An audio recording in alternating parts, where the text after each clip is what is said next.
Hello बच्चों, कैसे हैं आप सब। Welcome back to our channel. My name is Priya और आज हम पढ़ेंगे chemical bonding and molecular structure. Chemical bonding and molecular structure में हमें केमिकल बॉन्ड के बारे में पता होना चाहिए। केमिकल बॉन्ड यानी वर्ड बॉन्ड के बारे में हमें नॉलेज होनी चाहिए। बॉन्ड का क्या मतलब होता है?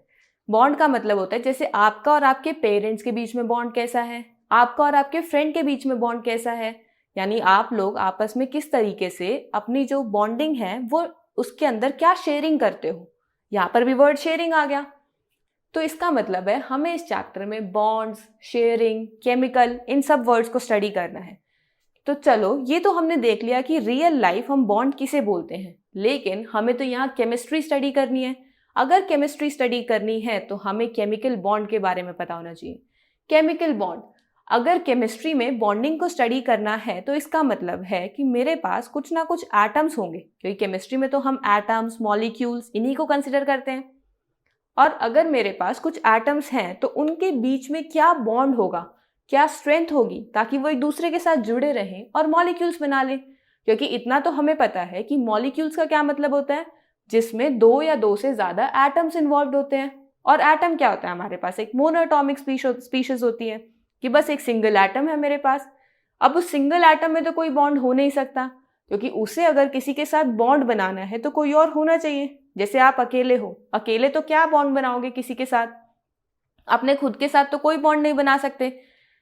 तो आपको कोई ना कोई ऐसा चाहिए जिसके साथ आप बॉन्ड बना सको, जिसके साथ और उसके साथ अपनी बातें शेयर कर सको, अपनी स्टडीज के साथ डिस्कशन कर सको। तो वो क्या होगा, एक बॉन्ड फॉर्म होगा। तो हमें ये पता लग गया कि बॉन्ड फॉर्म होने के लिए मिनिमम रिक्वायरमेंट है कि कोई दो तो सब्सटेंस होने चाहिए, या तो रियल लाइफ में दो फ्रेंड्स हो या फिर केमिकली दो एटम हो।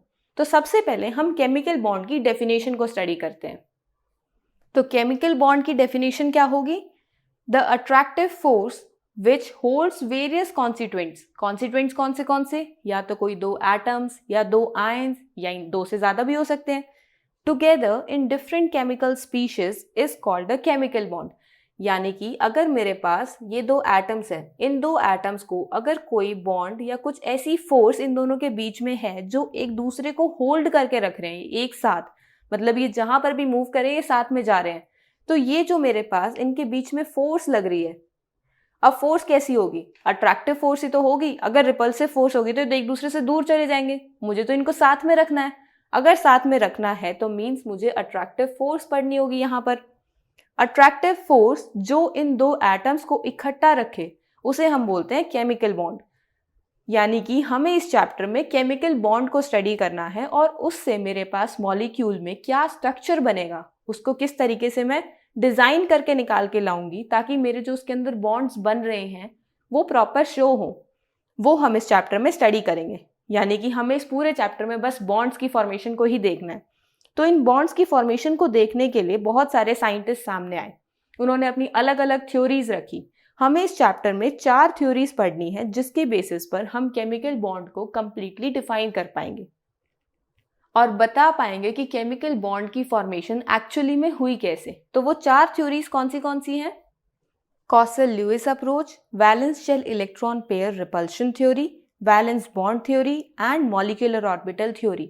तो हमें इस चैप्टर में इन 4 थ्योरीज को स्टडी करना है और इससे हम बता पाएंगे कि हमारे पास जो एटम्स हैं उनके बीच में कौन सी फोर्स एग्जिस्ट कर रही है जिस वजह से केमिकल बॉन्ड की फॉर्मेशन हो रही है, और ये बॉन्ड किस तरीके का है, और ये बॉन्ड बनने की वजह से जो मेरे पास मॉलिक्यूल बनकर आ रहा है ये मॉलिक्यूल किस तरीके से एग्जिस्ट करता है, यानी कि उसका डिजाइन, उसकी शेप, उसकी ज्योमेट्री, वो सब हम इसमें स्टडी करेंगे। तो सबसे पहले स्टार्ट करते हैं कॉसल ल्यूइस अप्रोच से। कॉसल ल्यूइस अप्रोच ऑफ 1916, यानी यहाँ पर हमें 2 साइंटिस्ट की अप्रोच को स्टडी करना है। एक साइंटिस्ट है कॉसल और दूसरा साइंटिस्ट है ल्यूइस। इन दोनों ने ही अपनी स्टडी करी थी 1916 में, और इन दोनों की स्टडी के बेसिस पर हमने केमिकल बॉन्ड की फर्स्ट टाइम केमिकल बॉन्ड को स्टडी करने की कोशिश करी थी। तो सबसे पहले देखते हैं इन्होंने क्या कोशिश करी थी। They developed an important theory of chemical combination between the atoms, knowing an electronic theory of chemical bonding. इसका क्या मतलब है? इन्होंने क्या सोचा? इन्होंने सोचा कि अगर मेरे पास केमिकल बॉन्ड बन रहा है तो वो अगर एटम के साथ बन रहा है तो एटम्स में क्या प्रेजेंट होते हैं? इलेक्ट्रॉन्स प्रेजेंट होते हैं। यानी उन इलेक्ट्रॉन्स की शेयरिंग या उन इलेक्ट्रॉन्स से ही कुछ ना कुछ उन इलेक्ट्रॉन्स के साथ ही हो रहा है, जिस वजह से मेरे पास जो केमिकल बॉन्ड है वो बन रहा है। अब हमारे पास एटम के अंदर इलेक्ट्रॉन्स हैं। अब इलेक्ट्रॉन्स किस तरीके से अरेंज्ड होते हैं, उसके लिए चलो एक एग्जाम्पल कंसिडर करते हैं। जैसे मेरे पास मैंने ले लिया सोडियम। सोडियम का सिंबल क्या होता है? Na। अब ये जो मेरे पास सोडियम है, इसका एटॉमिक नंबर क्या है? एटॉमिक नंबर है 11। अगर मैं इसकी इलेक्ट्रॉनिक कन्फिग्रेशन लिखूंगी तो इलेक्ट्रॉनिक कन्फिग्रेशन क्या होगी? 2, 8 एंड 1। अब इसके अंदर ये जो मैंने इलेक्ट्रॉन्स फिल करे हैं ये अलग अलग शेल्स में हैं। हमारे पास एटम का स्ट्रक्चर कैसे होता है? जैसे मेरे पास ये न्यूक्लियस है, इस न्यूक्लियस के बाहर क्या होता है? फर्स्ट शेल, फिर क्या होता है मेरे पास? सेकेंड शेल, और फिर क्या होता है मेरे पास? एक थर्ड शेल। और ऐसे ही मेरे पास और शेल्स होते हैं। यहाँ पर हमारे पास सिर्फ 3 ही शेल्स है, तो मैंने सिर्फ 3 शेल्स बनाए हैं। फर्स्ट शेल के अंदर कितने इलेक्ट्रॉन्स हैं? 2 इलेक्ट्रॉन्स हैं। सेकेंड शेल के अंदर कितने इलेक्ट्रॉन्स हैं? 8 इलेक्ट्रॉन्स हैं। 1, 2, 3, 4, 5, 6, 7 एंड 8। और लास्ट शेल के अंदर कितने इलेक्ट्रॉन्स हैं? 1 इलेक्ट्रॉन है। अब जो कॉसेल और ल्यूइस अप्रोच थी ना, इन्होंने क्या देखा? इन्होंने देखा कि जब केमिकल बॉन्ड की फॉर्मेशन हो रही है तो उस टाइम पर ये जो लास्ट इलेक्ट्रॉन्स का शेल है ये पार्टिसिपेट कर रहा है केमिकल बॉन्डिंग में, और उन्होंने इस शेल को नाम दिया वैलेंस शेल। तो इन्होंने क्या देखा? इन्होंने देखा कि मेरे पास यहाँ वैलेंस शेल के इलेक्ट्रॉन्स की कुछ ना कुछ पार्टिसिपेशन है केमिकल बॉन्ड की फॉर्मेशन में। तो इसके अंदर इस वजह से उन्होंने वर्ड यूज करा electronic theory of chemical bonding, क्योंकि यहाँ पर वो इलेक्ट्रॉन्स को यूज कर रहे हैं केमिकल बॉन्ड की फॉर्मेशन के लिए। अब ये इलेक्ट्रॉन्स जो वैलेंस शेल में है ये किस तरीके से यूज हो रहे हैं? अब इन इलेक्ट्रॉन्स को यूज करने का 2 तरीका है। मतलब अगर मुझे 2 एटम्स कंबाइन कर रहे हैं तो उस टाइम पर ये वैलेंस इलेक्ट्रॉन्स किस तरीके से पार्टिसिपेट कर रहे हैं? वो 2 वेज से पार्टिसिपेट कर रहे हैं। या तो इसके अंदर ट्रांसफर ऑफ इलेक्ट्रॉन्स हो। ट्रांसफर ऑफ इलेक्ट्रॉन्स का क्या मतलब है? कि एक एटम अपना इलेक्ट्रॉन दूसरे एटम को ट्रांसफर कर दे। तो अगर एक एटम दूसरे एटम को अपना इलेक्ट्रॉन ट्रांसफर करेगा तो ट्रांसफर करने वाला और गेन करने वाला, उन दोनों के बीच में उस इलेक्ट्रॉन के ट्रांसफर से कुछ ना कुछ इंटरैक्शन होगी, और उस इंटरैक्शन को ही हम बोलेंगे केमिकल बॉन्ड। दूसरा तरीका क्या हो सकता है? दूसरा तरीका है कि ये जो इलेक्ट्रॉन्स है ये आपस में शेयर करें, यानी शेयरिंग ऑफ इलेक्ट्रॉन्स। अब इन्होंने ट्रांसफर नहीं करा, कंप्लीटली अपना इलेक्ट्रॉन गेन या लूज नहीं करा इन्होंने, यहां पर इन्होंने शेयरिंग करी इलेक्ट्रॉन्स की। तो शेयरिंग ऑफ इलेक्ट्रॉन से भी दोनों एटम्स के बीच में कुछ ना कुछ तो इंटरैक्शन हो रही है, उस इंटरैक्शन से ही केमिकल बॉन्ड की फॉर्मेशन हो रही है। अब इन दोनों ही चीजों को करते हुए एक चीज का ध्यान दिया गया था। किस चीज का ध्यान दिया था? कि मेरे पास आउटर मोस्ट शेल का ऑक्टेट कंप्लीट होना चाहिए। अब ऑक्टेट क्या होता है? देखो मेरे पास ये वैलेंस शेल है, इस वैलेंस शेल के अंदर मैक्सिमम 8 इलेक्ट्रॉन्स आ सकते हैं। अब ये 8 इलेक्ट्रॉन्स अगर कंप्लीट होंगे तो उस टाइम पर मेरे पास सिस्टम का ऑक्टेट कंप्लीट होगा। मेरे पास ये जो एटम है इसका ऑक्टेट कंप्लीट होगा। अब इस इलेक्ट्रॉन में, जैसे मैंने ये सोडियम ही ले लिया, अब इस सोडियम के पास 2 केसेस हैं।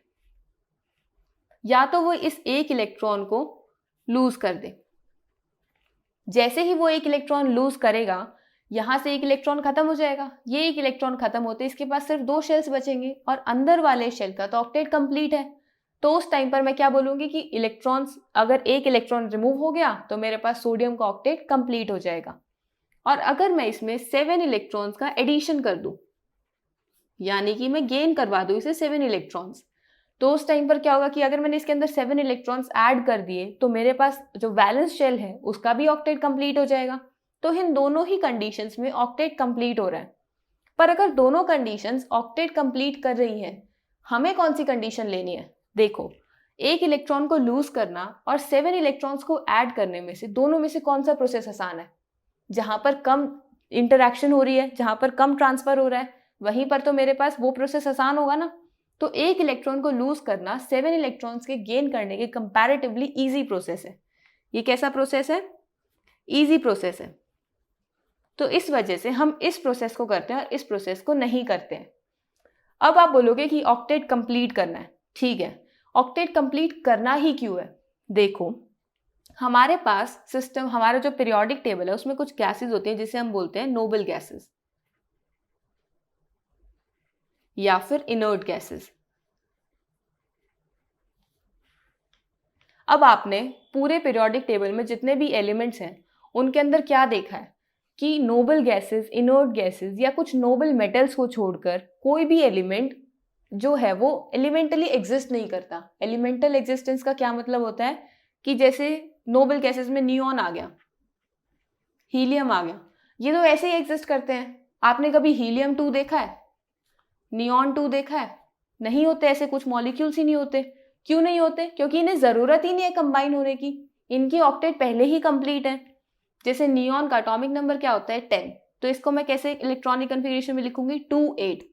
ये पहले ही फिल्ड है, इसके पास ना तो गेन करने की जगह है ना ही लूज करने के लिए कुछ ऐसे ऑप्शन है, क्योंकि ऑलरेडी ये स्टेबल है। यानी मुझे मॉलिक्यूल को क्या करना है, स्टेबल बनाना है।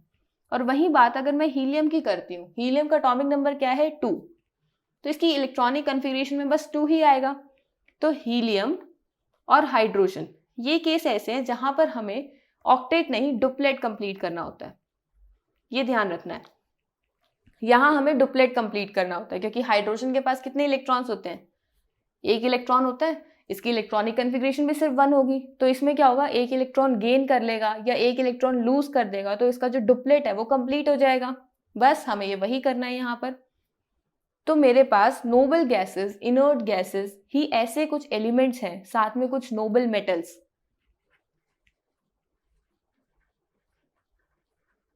यही कुछ ऐसे एलिमेंट्स हैं मेरे पास जो कि एलिमेंटली एग्जिस्ट करते हैं। नोबल मेटल्स कैसे हो सकते हैं, जैसे गोल्ड, गोल्ड ऐसे ही एग्जिस्ट करता है। सिल्वर, सिल्वर भी ऐसे ही एग्जिस्ट करता है। मतलब आप गोल्ड और सिल्वर के आर्टिकल्स, ऑर्नामेंट्स डालते हो ना, तो इनकी ऐसी एग्जिस्टेंस पॉसिबल है।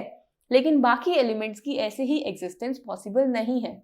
तो उन्हें अगर मुझे नेचर में एग्जिस्ट करवाना है तो उनके बीच में कुछ ना कुछ बॉन्डिंग करनी पड़ेगी। और बॉन्डिंग करनी पड़ेगी तो वो बॉन्डिंग किस तरीके से होगी, वो बॉन्डिंग मेरी उनकी स्टेबिलिटी गेन करने से होगी। और स्टेबिलिटी कैसे गेन होगी, उनका ऑक्टेट कंप्लीट करके। ऑक्टेट कैसे कंप्लीट होगा, या तो मैं इलेक्ट्रॉन्स का ट्रांसफर करूं या इलेक्ट्रॉन्स की शेयरिंग करूं। अब जब हम ट्रांसफर ऑफ इलेक्ट्रॉन करते हैं और शेयरिंग ऑफ इलेक्ट्रॉन करते हैं, दोनों से ही मेरे पास केमिकल बॉन्ड तो बनते हैं, बट अगर प्रोसेस अलग अलग है तो बॉन्ड भी तो अलग अलग बनेगा। ट्रांसफर ऑफ इलेक्ट्रॉन से मेरा अलग टाइप का बॉन्ड बनता है और शेयरिंग ऑफ इलेक्ट्रॉन से मेरा डिफरेंट टाइप का बॉन्ड बनता है। ट्रांसफर ऑफ इलेक्ट्रॉन से मेरे पास आयनिक बॉन्ड की फॉर्मेशन होती है,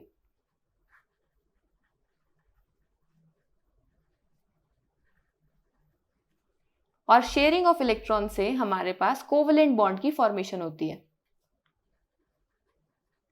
बस यहां पर कॉसेल और ल्यूइस ने भी यही एक्सप्लेन करा है। कॉसेल ने आयनिक बॉन्ड की फॉर्मेशन को बताया है और ल्यूइस ने कोवलेंट बॉन्ड की फॉर्मेशन को बताया है। तो सबसे पहले स्टार्ट करते हैं कॉसेल की अप्रोच से कि कॉसेल ने क्या एक्सप्लेन करने की कोशिश करी। देखो कॉसेल ने क्या बताया, कॉसेल ने बोला कि हमारे पास एक पीरियोडिक टेबल होता है, करेक्ट। अब इस पीरियोडिक टेबल के अंदर, जैसे ये पीरियोडिक टेबल है,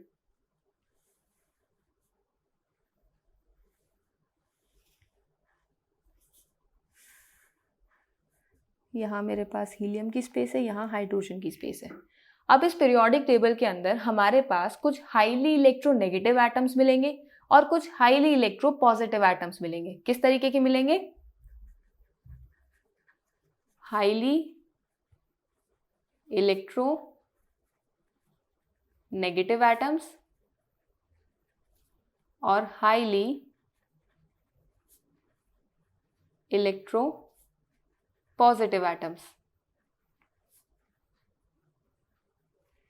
अब इलेक्ट्रोनेगेटिव एटम्स कौन से होते हैं, हमें पता है कि हाईली इलेक्ट्रोनेगेटिव एटम्स का मतलब क्या है, हेलोजन्स। क्योंकि हमारे पास पूरे पीरियोडिक टेबल में हेलोजन्स ही सबसे ज्यादा इलेक्ट्रोनेगेटिव होते हैं। और हाईली इलेक्ट्रोपॉजिटिव कौन से होते हैं, जो हमारे पास सबसे फर्स्ट ग्रुप होता है। फर्स्ट ग्रुप कौन सा होता है हमारे पास, अल्कली मेटल्स का। तो इनकी पोजीशन कहाँ है पीरियोडिक टेबल में, ये जो मेरे पास फर्स्ट ग्रुप है, ये ग्रुप है मेरे पास अल्कली मेटल्स का। और ये मेरे पास जो ये लास्ट ग्रुप से पहले वाला ग्रुप है, इसे हम बोलते हैं हेलोजन्स। तो ये लास्ट ग्रुप कौन सा है, लास्ट ग्रुप हमारे पास आता है नोबल गैसेस का। अब इसके अंदर कॉसल ने क्या बताया, कॉसल ने बोला कि हमारे पास जो हाईली इलेक्ट्रोपॉजिटिव और हाईली इलेक्ट्रोनेगेटिव एटम्स हैं पीरियोडिक टेबल के अंदर, वो एक दूसरे से नोबल गैसेस के थ्रू सेपरेटेड हैं। इसका क्या मतलब है कि हेलोजेंस और अल्कली मेटल्स एक दूसरे से नोबल गैसेस के थ्रू सेपरेटेड हैं। यानी कि जैसे फॉर एग्जांपल मैं एक एग्जांपल कंसिडर करती हूँ पीरियोडिक टेबल में ही, जैसे हमारे पास जो फर्स्ट ग्रुप है, फर्स्ट ग्रुप के अंदर क्या होते हैं, हाइड्रोजन, लिथियम, सोडियम, पोटेशियम, ये हमारे फर्स्ट ग्रुप के एलिमेंट्स हैं। और जब हम हेलोजेंस को देखते हैं तो हेलोजेंस में कौन से होते हैं, फ्लोरीन, क्लोरीन, ब्रोमीन, आयोडीन, ये एलिमेंट्स होते हैं। और जब हम नोबल गैसेस को देखते हैं तो नोबल गैसेस में कौन से होते हैं, helium, neon, argon, krypton, xenon, यही होते हैं हमारे पास। अब इसके अंदर जब आप देखोगे तो आपके पास, जैसे आप फ्लोरीन आपने कंसिडर कर लिया और एक सोडियम कंसिडर कर लिया, तो सोडियम और फ्लोरीन एक दूसरे से कैसे सेपरेटेड है, फ्लोरीन का एटॉमिक नंबर कितना है 9, सोडियम का एटॉमिक नंबर कितना है 11, ये दोनों एक दूसरे से नियॉन से सेपरेटेड है जिसका एटॉमिक नंबर होता है 10। यानी अगर आप एक इलेक्ट्रॉन फ्लोरीन को दोगे तो वो नियॉन की कॉन्फ़िगरेशन को अटेन कर लेगा, और एक इलेक्ट्रॉन सोडियम से निकालोगे तो भी वो नियॉन की कॉन्फ़िगरेशन को अटेन करेगा। दैट मीन्स यहाँ पर मेरे पास जो हाईली इलेक्ट्रोपॉजिटिव एलिमेंट्स हैं और जो हाईली इलेक्ट्रोनेगेटिव एलिमेंट्स हैं, ये दोनों एक दूसरे से, जो मेरे पास ये नोबल गैसेस है ना, इनसे सेपरेटेड है। तो ये थी हमारी फर्स्ट पॉइंट ऑफ कॉसेल अप्रोच। अब इसके बाद उसने क्या बताया, उसने ये बताया कि जो हमारे पास हाईली इलेक्ट्रोनेगेटिव एटम्स है ये तो बनाते हैं हमारे नेगेटिव आयंस। कैसे बनाएंगे, नेगेटिव आयंस। और जो हाईली इलेक्ट्रोपॉजिटिव एटम्स हैं ये बनाएंगे हमारे पॉजिटिव आयंस। बिल्कुल करेक्ट बात है, क्योंकि इलेक्ट्रोनेगेटिव एटम्स का क्या मतलब होता है कि इलेक्ट्रॉन्स को होल्ड करने की टेंडेंसी काफी अच्छी है उनके पास। और इलेक्ट्रोपॉजिटिव एटम्स कौन से होते हैं कि वो इलेक्ट्रॉन्स को बहुत इजीली रिलीज आउट कर देते हैं। तो यहाँ पर भी बात ठीक है हमारे पास कि अगर अल्कली मेटल्स होंगे तो वो पॉजिटिव आयंस बनाएंगे, और अगर मेरे पास हेलोजेंस होंगे तो वो नेगेटिव आयंस बनाएंगे। तो यहाँ से मुझे एक चीज तो पता लग गई कि अगर मैं यहाँ पर, जैसे मैंने एग्जाम्पल कंसिडर कर लिया NaCl का, अब इस NaCl के अंदर मेरे पास दो एलिमेंट्स हैं, एक Na है दूसरा Cl है, यानी सोडियम और क्लोरीन। Na का एटॉमिक नंबर कितना होता है 11। इसकी मैं इलेक्ट्रॉनिक कॉन्फ़िगरेशन लिखूंगी तो वो क्या होगी 2, 8 एंड 1। और क्लोरीन का एटॉमिक नंबर कितना होता है 17, और इसकी जब हम इलेक्ट्रॉनिक कॉन्फ़िगरेशन लिखेंगे तो वो क्या होगी 2, 8 एंड 7। ये इलेक्ट्रॉनिक कॉन्फ़िगरेशन हो गई हमारे पास। तो अगर मुझे इससे Na और Cl से मुझे कंप्लीट मॉलिक्यूल बनाना है, क्योंकि अभी तो मेरे पास एटम्स हैं, तो अगर मेरे पास ये एटम्स हैं तो Na क्या करेगा, देखो सोडियम है, सोडियम के पास मेरे पास 2, 8, 1 है।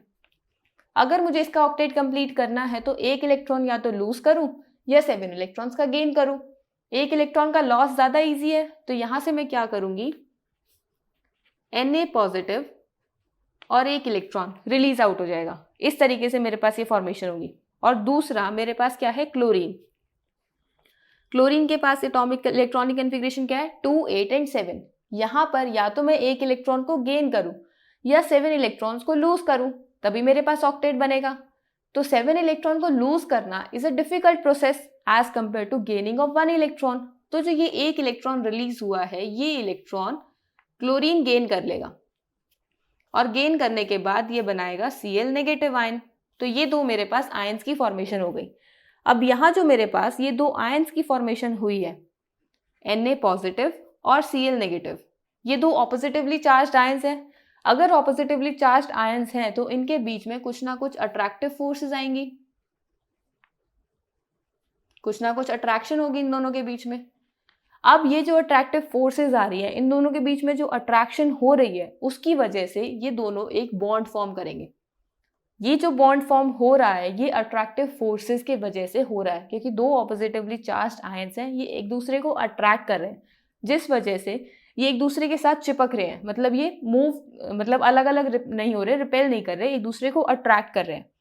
तो Na पॉजिटिव और Cl नेगेटिव, यहाँ पर जो आयंस मेरे पास बने हैं, इनके बीच में किस तरीके की अट्रैक्शन हो रही है, अट्रैक्टिव फोर्सेस की वजह से अट्रैक्शन हो रही है, जिस वजह से मेरे पास एक बॉन्ड की फॉर्मेशन हो रही है। अब जब आयंस की वजह से कुछ अट्रैक्शन होती है ना और बॉन्ड की फॉर्मेशन होती है, तो उस अट्रैक्शन को बोलते हैं हम इलेक्ट्रोस्टैटिक अट्रैक्शन। क्या बोलते हैं हम, इलेक्ट्रोस्टैटिक अट्रैक्शन। और इलेक्ट्रोस्टैटिक अट्रैक्शन की वजह से जो ये बॉन्ड फॉर्म होता है उसे हम बोलते हैं इलेक्ट्रोवेलेंट बॉन्ड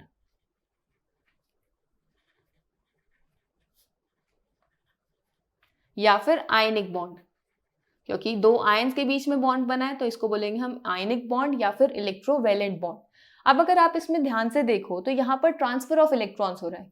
किस तरीके से ट्रांसफर ऑफ इलेक्ट्रॉन्स हो रहा है कि सोडियम ने जो एक इलेक्ट्रॉन रिलीज करा वो एक इलेक्ट्रॉन क्लोरीन ने गेन कर लिया। दैट मीन्स सोडियम अपना एक इलेक्ट्रॉन क्लोरीन को दे रहा है, यानी यहां से इलेक्ट्रॉन का ट्रांसफर हो रहा है। तो ट्रांसफर ऑफ इलेक्ट्रॉन जब भी होगा तब उस टाइम पर जो बॉन्ड फॉर्म होगा उसको हम बोलेंगे इलेक्ट्रोवेलेंट बॉन्ड या आयनिक बॉन्ड। समझ आया आपको यहाँ पर कि हमने इलेक्ट्रोवेलेंट बॉन्ड और आयनिक बॉन्ड किसको बोला है? और ये चीज एक्सप्लेन करी थी कॉसेल ने। अब ल्यूइस ने क्या एक्सप्लेन करा? ल्यूइस ने अपने अप्रोच में कंसीडर करा शेयरिंग ऑफ इलेक्ट्रॉन्स का। अब सबसे पहले ल्यूइस ने क्या करा, एटम का जो वो कॉम्प्लेक्स सा स्ट्रक्चर था ना कि first shell, nucleus, second shell, third shell, valence shell, अलग अलग शेल्स का नाम आ रहा था, उसको इसने थोड़ा सिंपल कर दिया। उसने बोला मेरे लिए एटम का मतलब है कर्नल प्लस वैलेंस शेल। अब ये क्या है? देखो हमारे पास क्या है, एक एटम का स्ट्रक्चर ऐसा स्ट्रक्चर होता है, यहां मैं 3 शेल्स ही कंसिडर कर रही हूं। अब इसके अंदर कुछ ना कुछ इलेक्ट्रॉन्स होंगे। फर्स्ट शेल के अंदर 2 इलेक्ट्रॉन्स हैं, सेकेंड शेल के अंदर 8 इलेक्ट्रॉन्स है, 1 2 3 4 5 6 7 एंड 8, और थर्ड शेल के अंदर लेट से मैंने 3 इलेक्ट्रॉन्स ऐड कर दिए। अब ये मेरे पास एक एटम का स्ट्रक्चर है और ये बीच में मेरे पास क्या है, न्यूक्लियस है। तो कर्नल इसमें क्या होते हैं, देखो न्यूक्लियस और ये जो मेरे अंदर वाले शेल्स हैं, ये जो मेरे पास इनर शेल्स हैं,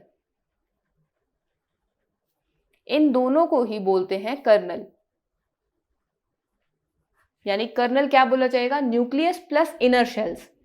इनर शेल्स कौन से होंगे, आउटर मोस्ट शेल को छोड़कर बाकी जितने भी अंदर शेल्स होंगे उसे हम बोलेंगे इनर शेल्स।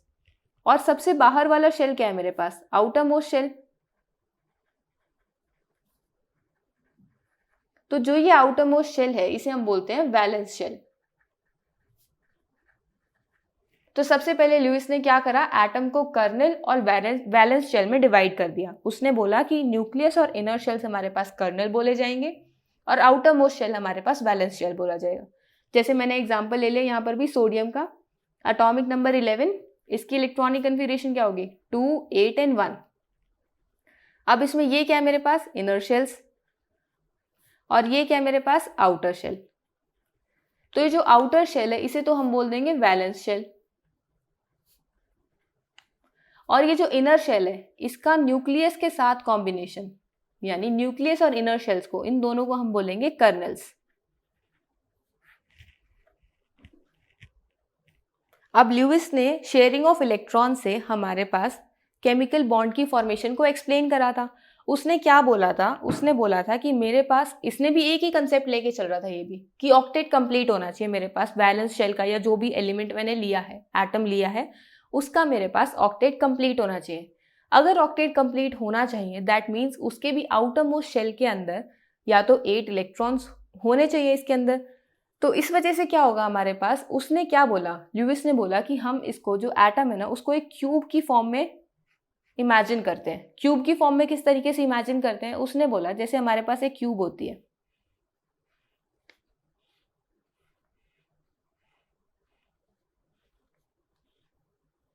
अब ये जो क्यूब है ना इसको तो उसने कंसिडर कर लिया आउटर मोस्ट शेल यानी वैलेंस शेल, और इसके अंदर जितने भी मेरे पास और कुछ भी, क्योंकि उसने कर्नल्स की तो रिप्रेजेंटेशन ली ही नहीं है, उसने तो सिर्फ वैलेंस शेल की इन्वॉल्वमेंट ही तो ली है इलेक्ट्रॉन्स की। तो बस उसने बोला कि जो बाहर मेरे पास आउटर सरफेस है क्यूब का, ये तो मेरे पास वैलेंस शेल है, और इस वैलेंस शेल के अंदर जितने भी मेरे कॉर्नर्स है ना, ये वैलेंस इलेक्ट्रॉन्स को रिप्रेजेंट करेंगे। टोटल 8 कॉर्नर्स है क्यूब के और मुझे ऑक्टेट कंप्लीट करना है, और बाकी अंदर की जितनी भी स्पेस है ना वो कर्नल्स के लिए है। उसने क्या बोला, उसने ये बोला कि यहाँ पर जो कॉर्नर्स है ना ये ऑक्यूपाई करेंगे वैलेंस इलेक्ट्रॉन्स। तो उसने क्यूब की हेल्प से स्ट्रक्चर को एक्सप्लेन करने की कोशिश करी। उसने क्यूब की हेल्प से दूसरे स्ट्रक्चर के साथ, यानी दूसरे क्यूबिकल स्ट्रक्चर ऑफ एटम के साथ कॉम्बिनेशन को एक्सप्लेन करने की कोशिश करी। बट वो सारे कॉम्बिनेशंस को एक्सप्लेन नहीं कर पा रहा था, वो सिर्फ सिंगल बॉन्ड डबल बॉन्ड तक ही अपनी एक्सप्लेनेशन को लेकर जा पा रहा था। जैसे ही वहाँ पर ट्रिपल बॉन्ड की फॉर्मेशन आ रही थी, उसकी वहाँ लिमिटेशन आ रही थी, क्योंकि क्यूब से वो ट्रिपल बॉन्ड की फॉर्मेशन एक्सप्लेन नहीं कर पा रहा था। तो इस वजह से अब हम इस क्यूबिकल मेथड को स्टडी नहीं करते हैं। तो ल्यूइस ने अपने बॉन्ड्स की फॉर्मेशन को इस क्यूब की फॉर्मेशन, क्यूब के हिसाब से एक्सप्लेन करने की कोशिश करी थी। अब ल्यूइस ने ना सिर्फ और सिर्फ ये क्यूबिकल स्ट्रक्चर्स नहीं दिए थे, इसके साथ साथ उसने ल्यूइस सिंबल्स भी दिए थे। अब ल्यूइस सिंबल्स क्या होते हैं? ल्यूइस ने बोला कि आप जो एटम्स यूज कर रहे हो केमिकल बॉन्ड की फॉर्मेशन के लिए, उन एटम्स को एक सिंबॉलिक फॉर्म में लिखा जा सकता है। और उस सिंबॉलिक फॉर्म में उसने किस तरीके से उस एटम को रिप्रेजेंट करा, उसने बोला कि हमारे पास कोई भी एटम होगा, उसका कुछ ना कुछ सिंबल उसने बताया। हमारे पास हर एक एटम का सिंबल होता है ना। लेट से मेरे पास कोई भी एक एटम है एक्स, उसका एक मतलब उसका सिंबल है एक्स, और इसके अंदर उसने क्या बताया? सिर्फ वैलेंस इलेक्ट्रॉन्स की इन्वॉल्वमेंट बताई थी उसने केमिकल बॉन्ड में। तो यहाँ पर भी उसने वही बताया कि ल्यूइस सिंबल के अंदर हम एटम के अराउंड उसके जो वैलेंस शेल के इलेक्ट्रॉन्स है ना, उसको रिप्रेजेंट करते हैं डॉट्स के साथ। यानी ये जो डॉट्स होंगे ना, ये डॉट्स हमारे वैलेंस इलेक्ट्रॉन्स को रिप्रेजेंट करेंगे। तो अब हम इसको किस तरीके से बनाएंगे? जैसे मेरे पास हम कुछ एलिमेंट्स ले लेते हैं, hydrogen, helium, lithium, beryllium, boron, carbon, nitrogen. अब इन एलिमेंट्स का एटॉमिक नंबर क्या होता है? हाइड्रोजन का एटॉमिक नंबर होता है 1, और इसकी इलेक्ट्रॉनिक कॉन्फ़िगरेशन किस तरीके से लिखी जाएगी? 1। तो इसके अंदर वैलेंस शेल में सिर्फ एक ही इलेक्ट्रॉन है। अगर एक इलेक्ट्रॉन है तो इसको किस तरीके से रिप्रेजेंट करेंगे? ये इसकी रिप्रेजेंटेशन होगी। जब हम हीलियम की बात करेंगे, हीलियम का एटॉमिक नंबर कितना होता है? 2। तो इसकी इलेक्ट्रॉनिक कॉन्फ़िगरेशन कैसे लिखेंगे? ऐसे ही लिखेंगे 2। तो यहाँ पर जब हम इसका सिंबल बनाएंगे तो वो किस तरीके से बनाएंगे? इस तरीके से। फिर हमारे पास नेक्स्ट एटम आता है लिथियम। लिथियम का एटॉमिक नंबर होता है 3। तो इसकी इलेक्ट्रॉनिक कॉन्फ़िगरेशन हम रिप्रेजेंट करते हैं 2 1 से। अब इसके वैलेंस शेल में कितने इलेक्ट्रॉन्स हैं? एक इलेक्ट्रॉन है। तो इसको हम किस तरीके से रिप्रेजेंट करेंगे? इस तरीके से रिप्रेजेंट करेंगे इसे। फिर आता है हमारे पास बेरिलियम। बेरिलियम के अंदर हमारे पास एटॉमिक नंबर कितना होता है इसका? 4। तो इसकी इलेक्ट्रॉनिक कॉन्फ़िगरेशन कैसे लिखेंगे? 2 2। तो वैलेंस शेल में कितने इलेक्ट्रॉन्स आए? 2 इलेक्ट्रॉन्स। तो इसको किस तरीके से रिप्रेजेंट करेंगे? इस तरीके से रिप्रेजेंट करेंगे। बोरॉन का एटॉमिक नंबर होता है 5। तो इसकी इलेक्ट्रॉनिक कॉन्फ़िगरेशन कैसे लिखेंगे? 2 3। Number of valence shell electrons 3। तो हम कैसे रिप्रेजेंट करेंगे इसे? बोरॉन के अराउंड 3 इलेक्ट्रॉन्स को रिप्रेजेंट करेंगे। कार्बन का एटॉमिक नंबर कितना होता है? 6। इसकी इलेक्ट्रॉनिक कॉन्फ़िगरेशन कैसे लिखते हैं? 2 4। तो वैलेंस शेल में कितने इलेक्ट्रॉन्स आए? Total 4 electrons. तो जब हमें इसे सिंबॉलिक फॉर्म में लिखना होगा तो कैसे लिखेंगे? 1 2 3 एंड 4।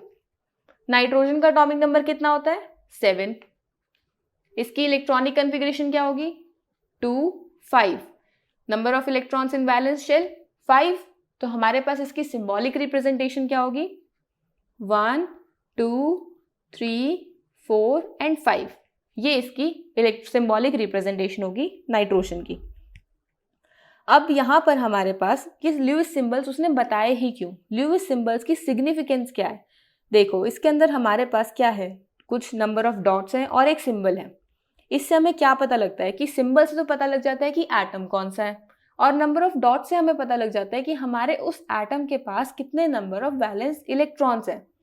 तो हम उसका ऑक्टेट कंप्लीट करने के लिए हमारे पास एक थोड़ी सी आसानी हो जाती है। हमें आइडिया हो जाता है कि अगर मुझे उसका ऑक्टेट कंप्लीट करना है तो मुझे गेन करने उसमें इलेक्ट्रॉन्स करवाने हैं या फिर लूज करवाने उसमें से इलेक्ट्रॉन्स, ताकि मेरा ऑक्टेट कंप्लीट हो जाए। तो बस उस आइडिया के लिए ही ल्यूइस ने कुछ ये सिंबल्स बताए थे, और यही इसकी सिग्निफिकेंस है। अब ल्यूइस ने क्यूबिकल स्ट्रक्चर्स की हेल्प से शेयरिंग ऑफ इलेक्ट्रॉन्स करके एक केमिकल बॉन्ड की फॉर्मेशन करने में बताया था कि किस तरीके से केमिकल बॉन्ड की फॉर्मेशन होती है। बट उसने वर्ड कोवलेंट कहीं पर भी यूज नहीं करा था। मतलब उसने कोवलेंट वर्ड का कहीं यूज नहीं करा था। उसने ये तो बता दिया कि शेयरिंग ऑफ इलेक्ट्रॉन से केमिकल बॉन्ड की फॉर्मेशन होती है, बट उसने कोवलेंट वर्ड यूज नहीं करा था, जो हम बोलते हैं कि शेयरिंग ऑफ इलेक्ट्रॉन से कोवलेंट बॉन्ड की फॉर्मेशन होती है। कोवलेंट वर्ड पहली बार लैंगमर ने यूज करा था। तो लैंगमर कौन है? लैंगमर ने ल्यूइस की जो थ्योरी थी उसको फर्दर थोड़ा सा स्टडी करके उसमें कुछ उसमें अपनी नॉलेज ऐड करके ल्यूइस की सिंबल्स को यूज़ करके बॉन्डिंग बताई थी, और उस टाइम उसने बताया था कि यहाँ पर जो मेरे पास केमिकल बॉन्ड की फॉर्मेशन हो रही है उसे हम बोलेंगे कोवलेंट बॉन्ड। अब हमने ये तो देख लिया कि कोवलेंट टर्म इंट्रोड्यूस लैंगमर ने करी, और हमने ये भी देखा कि कोवलेंट हमारे पास बॉन्ड कैसे बनता है, जब शेयरिंग ऑफ इलेक्ट्रॉन्स होती है। तो अब शेयरिंग ऑफ इलेक्ट्रॉन्स कैसे होता है? सबसे पहले हम सिंपलेस्ट एग्जाम्पल कंसिडर करते हैं उसके लिए, हाइड्रोजन। यानी अगर मैं H2 का मॉलिक्यूल बनाऊंगी तो ये मॉलिक्यूल किस किस के बीच में है? दो हाइड्रोजन एटम्स के बीच में ये बॉन्ड बनेगा। अब इसके अंदर हम क्या करेंगे? सबसे पहले दोनों ल्यूइस सिंबल्स को ड्रॉ करेंगे, यानी हाइड्रोजन के दो ल्यूइस सिंबल्स को ड्रॉ करेंगे। वो किस तरीके से है? ये मैंने हाइड्रोजन का ल्यूइस सिंबल ड्रॉ कर लिया, और हमें पता है कि हाइड्रोजन कैसा शो करता है? डुप्लेट केस शो करता है, क्योंकि यहाँ पर सिर्फ दो ही इलेक्ट्रॉन्स की इन्वॉल्वमेंट रिक्वायरमेंट होती है अपना डुप्लेट कंप्लीट करने के लिए, क्योंकि इसके अंदर इलेक्ट्रॉन सिर्फ फर्स्ट शेल में होते हैं। तो अगर हाइड्रोजन के पास अपना एक इलेक्ट्रॉन है, अगर उसे और अपना डुप्लेट कंप्लीट करना है तो उसे कितने और इलेक्ट्रॉन्स की रिक्वायरमेंट है? सिर्फ एक इलेक्ट्रॉन की रिक्वायरमेंट है। तो या तो वो एक इलेक्ट्रॉन गेन करेगा या एक इलेक्ट्रॉन लूज करेगा। तो ये क्या करेगा? इस हाइड्रोजन के साथ एक इलेक्ट्रॉन शेयर कर लेगा यहाँ से, और जब दूसरे हाइड्रोजन की बारी आएगी तो उसे भी एक इलेक्ट्रॉन को शेयर करना है, तो वो भी यहाँ से एक इलेक्ट्रॉन को शेयर कर लेगा।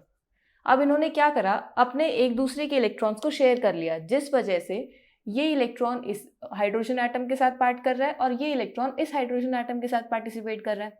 तो अब ये जो मेरे पास दो इलेक्ट्रॉन्स है, ये दोनों अपना कुछ ना कुछ इक्वल शेयर दोनों हाइड्रोजन एटम्स को दे रहे हैं, जिसकी वजह से इसका भी डुप्लेट कंप्लीट हो गया, इसका भी डुप्लेट कंप्लीट हो गया है।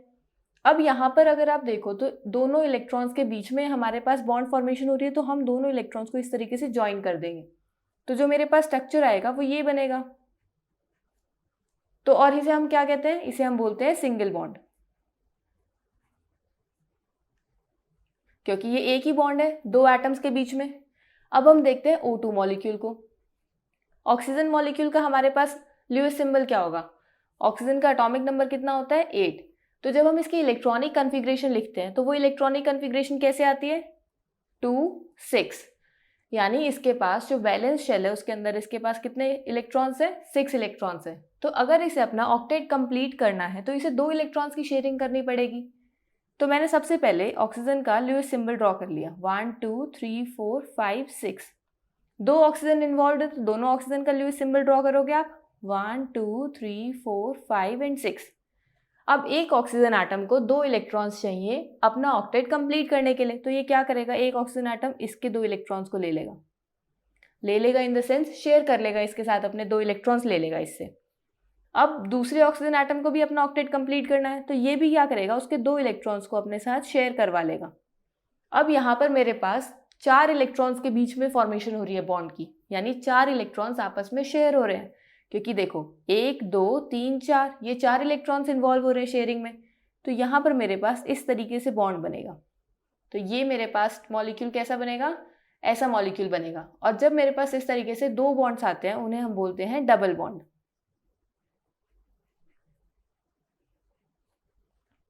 नेक्स्ट हम एग्जाम्पल ले लेते हैं N2 मॉलिक्यूल। अब N2 मॉलिक्यूल के अंदर हमने अभी देखा नाइट्रोजन का ल्यूइस सिंबल कैसा होता है, इस तरीके का, और N2 है तो इसके अंदर हम ल्यूइस सिंबल ड्रॉ करेंगे 1 2 3 4 5। हमने ल्यूइस सिंबल ड्रॉ कर लिया।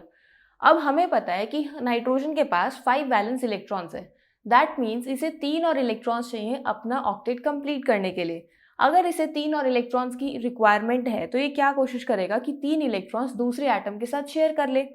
तो हम शेयरिंग को एक बेटर तरीके से दिखाने के लिए, ना ताकि वो मेसी ना दिखे, हम क्या करेंगे?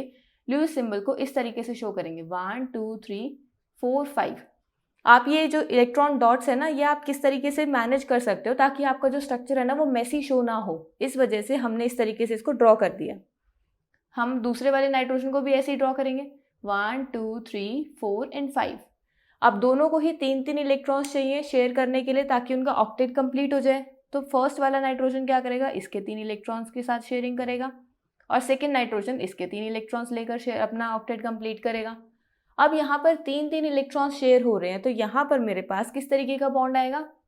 3 बॉन्ड्स बनेंगे नाइट्रोजन के बीच में, यानी मेरे पास इस तरीके से मॉलिक्यूल बन जाएगा ये। और जब ये 3 बॉन्ड्स बन रहे हैं तो इसे हम बोलते हैं triple bond.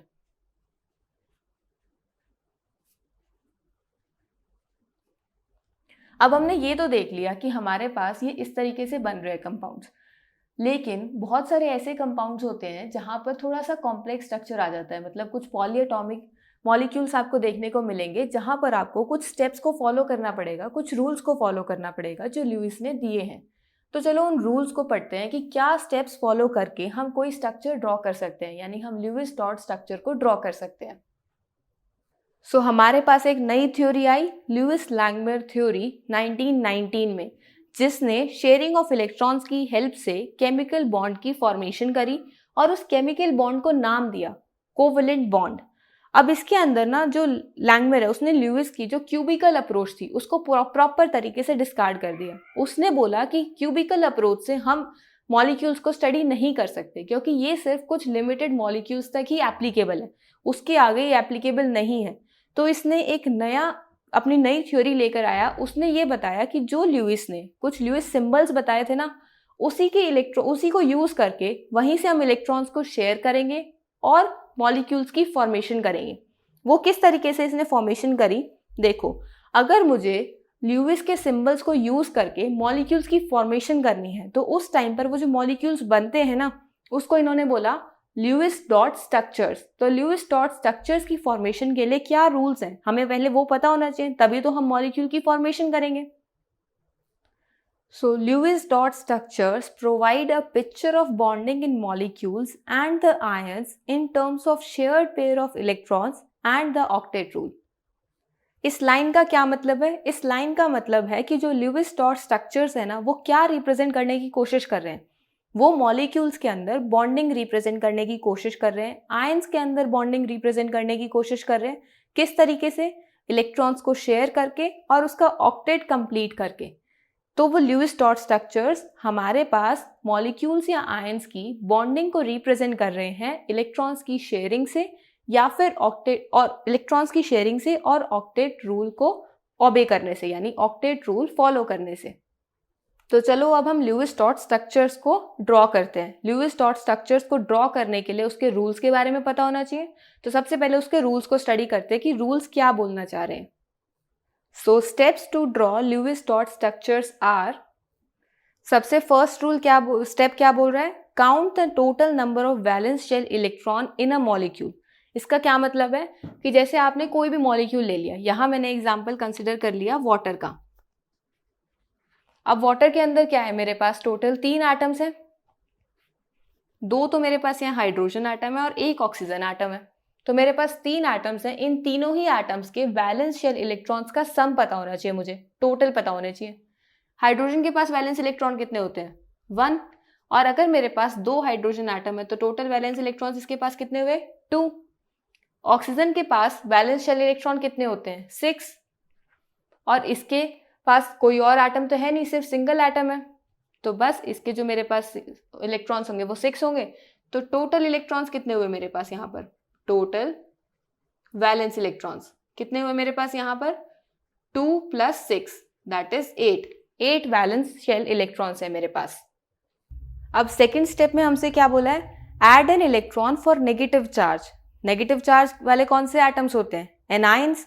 And remove an electron for a positive charge. Positive charge किसके होते हैं? कैटाइंस के। तो इसमें ये बोला है कि जो मैंने टोटल वैलेंस शेल इलेक्ट्रॉन्स निकाले हैं ना, उसमें अगर मेरे पास कोई नेगेटिव चार्ज है उस मॉलिक्यूल के ऊपर, तो मैं उस टाइम पर इलेक्ट्रॉन के एडिशन करूंगी। जितने नेगेटिव चार्ज उतने ही इलेक्ट्रॉन्स के एडिशन।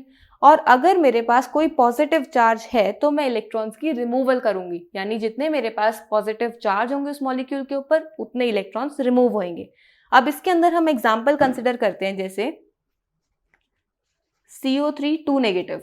अब इसके अंदर क्या है मेरे पास? कार्बन और ऑक्सीजन। कार्बन के वैलेंस शेल इलेक्ट्रॉन्स कितने हैं? 4। और ऑक्सीजन के वैलेंस शेल इलेक्ट्रॉन कितने हैं? 6। टोटल 3 ऑक्सीजन एटम है मेरे पास, तो 6 × 3 18। तो टोटल वैलेंस शेल इलेक्ट्रॉन्स मेरे पास कितने हुए? 18 + 4 दैट इज 22। लेकिन अब यहां पर मेरे पास 2 नेगेटिव भी है। अब अगर मेरे पास 2 नेगेटिव है तो नेगेटिव चार्ज यानी एनाइंस की बात हो रही है, और एनाइंस के केस में क्या करते हैं हम इलेक्ट्रॉन्स की एडिशन करते हैं। तो यहाँ पर मैं 2 इलेक्ट्रॉन्स और ऐड करूंगी। जैसे ही मैं 2 इलेक्ट्रॉन्स और ऐड करूंगी मेरे पास टोटल 24 इलेक्ट्रॉन्स हो जाएंगे। और अगर मैं वहीं पर दूसरा एग्जाम्पल कंसिडर करूं NH4 पॉजिटिव का, अब इसमें मेरे पास एक नाइट्रोजन है और एक हाइड्रोजन है। नाइट्रोजन के वैलेंस शेल इलेक्ट्रॉन कितने होते हैं 5, हाइड्रोजन में कितने होते हैं 1। टोटल मेरे पास कितने हाइड्रोजन हैं 4। तो मेरे पास टोटल वैलेंस शेल इलेक्ट्रॉन्स कितने हो गए हाइड्रोजन के 4। और इन दोनों के वैलेंस शेल इलेक्ट्रॉन्स कितने हुए मेरे पास 5 + 4 दैट इज 9। अब इस मॉलिक्यूल के ऊपर एक पॉजिटिव चार्ज है और पॉजिटिव चार्ज का क्या मतलब है removal of an electron. 1 positive means -1। तो टोटल 8 वैलेंस शेल इलेक्ट्रॉन्स हो गए इस मॉलिक्यूल के अंदर। तो ये 2 स्टेप समझ आए किस तरीके से सॉल्व करने हैं। थर्ड स्टेप में हमसे क्या बोला है, थर्ड स्टेप में ये बोला है draw the skeletal structure of compound keeping in mind the least electronegative atom occupies the central position. यानी अब आपने नंबर ऑफ वैलेंस इलेक्ट्रॉन्स तो कैलकुलेट कर लिए मॉलिक्यूल के, अब आप उस मॉलिक्यूल को इस तरीके से अरेंज करो कि आपको एक उसका रफ स्केलेटल स्ट्रक्चर पता लग जाए। और एक बात का इसको ड्रॉ करते टाइम ध्यान रखना है कि आपका जो मॉलिक्यूल है उसके अंदर जो लीस्ट इलेक्ट्रोनेगेटिव एटम होगा वो आपका सेंटर पोजीशन ऑक्यूपाई करेगा। जैसे अगर मैं एग्जांपल लूँ CO3 2 नेगेटिव का, अब इसके अंदर मेरे पास 2 एटम है, एक कार्बन और दूसरा ऑक्सीजन। कार्बन और ऑक्सीजन में से मेरे पास जो कार्बन है ये है लीस्ट इलेक्ट्रोनेगेटिव इन दोनों के केस में, यानी कि ऑक्सीजन कार्बन से ज्यादा इलेक्ट्रोनेगेटिव है। अगर कार्बन कम इलेक्ट्रोनेगेटिव है तो कार्बन बीच में आएगा और बाकी जो इसके एटम्स है वो इसके चारों तरफ आएंगे, ये 3 एटम्स इसके चारों तरफ आएंगे। तो ये मैंने इसका एक रफ स्केलेटल डायग्राम ड्रॉ कर लिया। दूसरा एग्जाम्पल जैसे मैंने कंसिडर कर लिया NF3 का। NF3 के अंदर मेरे पास एक नाइट्रोजन है, दूसरा फ्लोरीन एटम है। इसके अंदर अगर मैं दोनों एटम्स को देखूं तो जो नाइट्रोजन है ये लेस इलेक्ट्रोनेगेटिव है। अगर ये लेस इलेक्ट्रोनेगेटिव एटम है दैट मीन्स मेरे पास नाइट्रोजन बीच में आएगा। तो नाइट्रोजन और बाकी जो मेरे पास फ्लोरीन मॉलिक्यूल्स है ये इसके बाकी चारों तरफ होंगे। ये इसका एक रफ स्केलेटल डायग्राम हो गया। तो हमने ये स्केलेटल डायग्राम तो ड्रॉ कर लिया। अब हम इसका देखेंगे कि इस तरीके इसको यूज करके हम लुईस डॉट स्ट्रक्चर कैसे बनाएंगे। तो हमारे पास जो स्टेप नंबर 4 है वो क्या बोलता है। अब 4th रूल हमें क्या कह रहा है, draw single bonds between the atoms and check whether the octet of all the atom is complete or not. If not, then complete the octet by utilizing the remaining valence electrons. इसका क्या मतलब है कि जो हमने skeletal structure draw करा है, अब उस स्केलेटल स्ट्रक्चर के बीच में जो एटम्स हमारे पास हैं उन एटम्स के बीच में हम सिंगल बॉन्ड ड्रॉ करेंगे और सिंगल बॉन्ड ड्रॉ करने के बाद उस बॉन्ड में कितने इलेक्ट्रॉन्स शेयर हो गए हैं वो काउंट करेंगे और उसे total number of valence electron में से सब्ट्रैक्ट करके निकालेंगे कि हमारे पास अब कितने वैलेंस इलेक्ट्रॉन्स बच गए। अब उन वैलेंस इलेक्ट्रॉन्स को हम अरेंज कर देंगे उस मॉलिक्यूल के ऊपर। अपने हिसाब से हम उन इलेक्ट्रॉन्स को अरेंज कर सकते हैं, आपकी मर्जी है आप वहाँ इलेक्ट्रॉन्स को किस तरीके से अरेंज करना चाहते हो। उसके बाद आप चेक करो कि क्या मेरे पास मॉलिक्यूल का ऑक्टेट कंप्लीट हो चुका है। अगर कंप्लीट हो चुका है तो इट्स गुड, आपका स्ट्रक्चर बन गया है। लेकिन अगर आपका वो ऑक्टेट कंप्लीट नहीं हुआ है सारे एटम्स का, तब आपको ये देखना है कि मैं इस ऑक्टेट को कैसे कंप्लीट करूं। यानी अब आपको सारे एटम्स का ऑक्टेट कंप्लीट करना है और जब वो ऑक्टेट कंप्लीट हो जाएगा उस टाइम पर आप बोलोगे कि मेरा लुईस डॉट स्ट्रक्चर रेडी है। इसके लिए हम एक एग्जांपल देख लेते हैं कार्बोनेट का। अब इसके अंदर सबसे पहले हम टोटल वैलेंस इलेक्ट्रॉन्स काउंट करेंगे। कार्बन के अंदर हमारे पास वैलेंस इलेक्ट्रॉन्स कितने हैं 4 और ऑक्सीजन के अंदर वैलेंस इलेक्ट्रॉन्स कितने हैं 6। ये हमने अभी पीछे इलेक्ट्रॉनिक कन्फिगरेशन कैलकुलेट करके देखा था। तो टोटल वैलेंस इलेक्ट्रॉन्स निकालने के लिए मुझे ऑक्सीजन को 3 से मल्टीप्लाई करना पड़ेगा क्योंकि मैं यहाँ पर 3 ऑक्सीजन एटम्स को कंसिडर कर रही हूँ। तो यहाँ से मेरे पास आएगा 4 + 18 दैट इज 22। लेकिन हमारे पास यहाँ पे क्या है -2, यानी कि मेरे पास 2 नेगेटिव चार्ज है ऊपर और एक नेगेटिव चार्ज का क्या मतलब होता है एडिशन ऑफ 1 इलेक्ट्रॉन्स। अगर मेरे पास -2 चार्ज है तो मेरे को 2 इलेक्ट्रॉन्स की एडिशन करनी पड़ेगी। तो यहाँ पर मैं +2 करूंगी जिस वजह से मेरे पास टोटल वैलेंस इलेक्ट्रॉन्स आएंगे 24। अब मैं इसका स्केलेटल ड्रॉ करूंगी और स्केलेटल ड्रॉ करते हुए हमें क्या ध्यान रखना है कि जो मेरा लीस्ट इलेक्ट्रोनेगेटिव एटम है वो सेंटर में है। कार्बन और ऑक्सीजन में जब हम देखेंगे तो ऑक्सीजन ज़्यादा इलेक्ट्रोनेगेटिव है एज कम्पेयर टू कार्बन, तो हम कार्बन को सेंटर में रखेंगे। तो मैंने कार्बन को सेंटर में रखा और बाकी जो ऑक्सीजन एटम्स है वो इसके साइड में लगा दिए। अब इसके अंदर हमें सिंगल बॉन्ड्स ड्रॉ करने हैं। मैंने सारे एटम्स के बीच में सिंगल बॉन्ड को ड्रॉ कर दिया। जब मैंने सिंगल बॉन्ड ड्रॉ करे तब हम देखेंगे अब इन बॉन्ड्स की वजह से कितने इलेक्ट्रॉन्स शेयर हो गए हैं।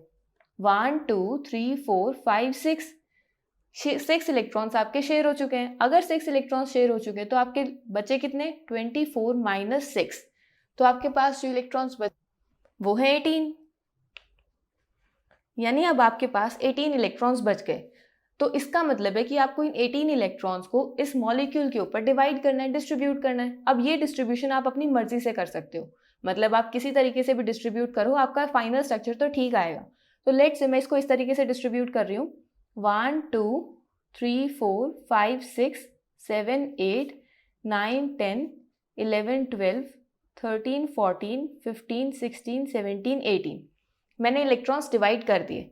अब इसके बाद हमें चेक करना है कि क्या मेरे पास यहाँ पर जितने भी एटम्स प्रेजेंट है इस मॉलिक्यूल में उसका ऑक्टेट कंप्लीट है। तो उसके लिए मैं क्या करूँगी, हर एक एटम का ऑक्टेट चेक करूँगी। इस ऑक्सीजन एटम को देखूंगी तो मेरे पास 6 मेरे पास यहाँ पर नॉन शेयर्ड इलेक्ट्रॉन्स है और 2 शेयर्ड इलेक्ट्रॉन्स है, तो यहाँ पर मेरे पास इसका ऑक्टेट कंप्लीट है। इसी तरीके से इन दोनों ऑक्सीजन एटम्स का भी ऑक्टेट कंप्लीट है। अब देखते हैं कार्बन को। कार्बन के पास कितने इलेक्ट्रॉन्स हैं, 1 2 3 4 5 एंड 6। तो यहाँ तो इसका ऑक्टेट कंप्लीट नहीं है, मतलब ये स्ट्रक्चर ठीक नहीं है। तो मुझे इस स्ट्रक्चर को कुछ करेक्ट करके दिखाना पड़ेगा। अगर हम इसको करेक्ट करके दिखाएंगे, अब एक चीज का ध्यान दो, आपके पास ओवरऑल चार्ज क्या है, -2, तो यहाँ तो आपने ऐसे दिखा दिया -2। अब हमें इस स्ट्रक्चर को करेक्ट करके दिखाना है ताकि मेरे पास इसका ऑक्टेट कंप्लीट आ जाए सारे एटम्स का और मेरे पास एक लुईस डॉट स्ट्रक्चर आ जाए। तो जब हम इसको ड्रॉ करेंगे उस टाइम पर हम क्या ध्यान देंगे कि मेरे पास सारे एटम्स का ऑक्टेट कंप्लीट होना चाहिए। तो मैंने वापस से अपना स्केलेटल ड्रॉ किया, carbon, oxygen, oxygen and oxygen. अब मुझे पता है कि कार्बन के पास वैलेंस इलेक्ट्रॉन्स होते हैं 4, तो अगर इसके पास 4 वैलेंस इलेक्ट्रॉन है तो इसको 4 और बॉन्ड्स बनाने पड़ेंगे ताकि इसका ऑक्टेट कंप्लीट हो जाए, तभी तो इसके पास टोटल 8 इलेक्ट्रॉन्स की शेयरिंग हो जाएगी। अगर 4 बॉन्ड्स बनाने हैं और यहाँ मेरे पास 3 एटम्स हैं तो इसका मतलब है किसी एक एटम के साथ 2 बॉन्ड और बाकी 2 एटम्स के साथ एक एक बॉन्ड। यही रेशो हो सकती है, यही डिस्ट्रीब्यूशन हो सकती है बॉन्ड की। तो लेट से मैंने इस ऑक्सीजन के साथ 2 बॉन्ड्स बना दिए और बाकी दोनों ऑक्सीजन के साथ मैंने एक एक बॉन्ड बना दिया। अब इसके बाद मैं देख रही हूँ कि मेरे पास कार्बन का तो ऑक्टेट कंप्लीट हो गया है, 1 2 3 4 5 6 7 8, कार्बन का तो ऑक्टेट कंप्लीट हो गया। अब बच गए ऑक्सीजन। ऑक्सीजन के पास हमारे पास वैलेंस इलेक्ट्रॉन्स होते हैं 6। अगर 6 वैलेंस इलेक्ट्रॉन है उसमें से यहाँ मैंने 2 वैलेंस इलेक्ट्रॉन शेयर कर दिए, तो बाकी मेरे पास कितने वैलेंस इलेक्ट्रॉन्स बच गए, 4। तो यहाँ मैं लगाऊंगी 1 2 3 एंड 4। फिर हम जाएंगे दूसरे ऑक्सीजन एटम्स के ऊपर। यहाँ पर मेरे पास एक इलेक्ट्रॉन शेयर हो रखा है, 6 में से एक इलेक्ट्रॉन शेयर हो जाएगा तो आपके पास 5 इलेक्ट्रॉन्स बचेंगे। तो आपने लिखा 1 2 3 4 एंड 5। अब यहाँ पर मेरे पास आप ध्यान दो तो ये एक इलेक्ट्रॉन पेयर बन गया, ये एक इलेक्ट्रॉन पेयर बन गया, लेकिन यहाँ पर एक अनपेयर्ड इलेक्ट्रॉन आ गया।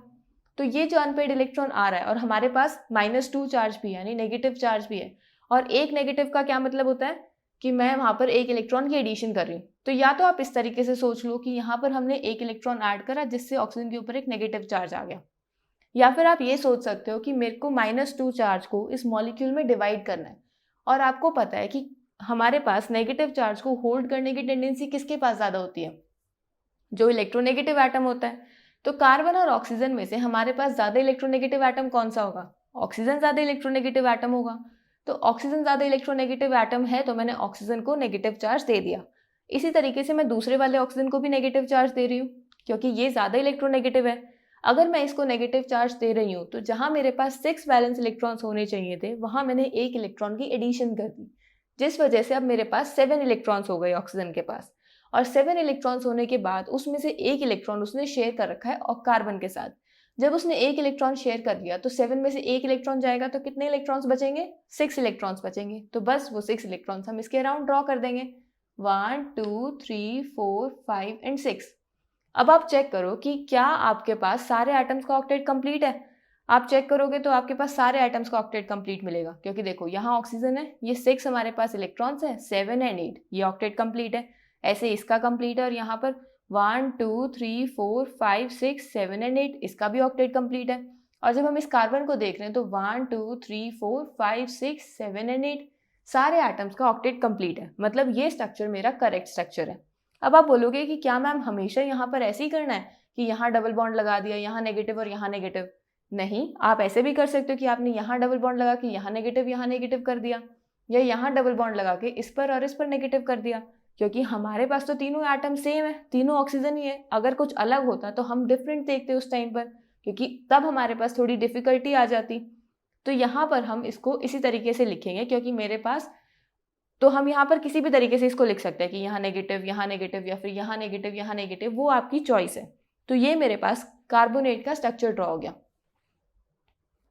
अभी तो आपने ये चार्ज इलेक्ट्रोनेगेटिविटी के बेसिस पर अरेंज कर दिया, लेकिन हम इसको फर्दर फॉर्मल चार्ज में देखेंगे, वहाँ पर भी हम इसको निकाल के बताएंगे कि यहाँ पर ऑक्सीजन के ऊपर ही नेगेटिव चार्ज क्यों आया और कैसे आया।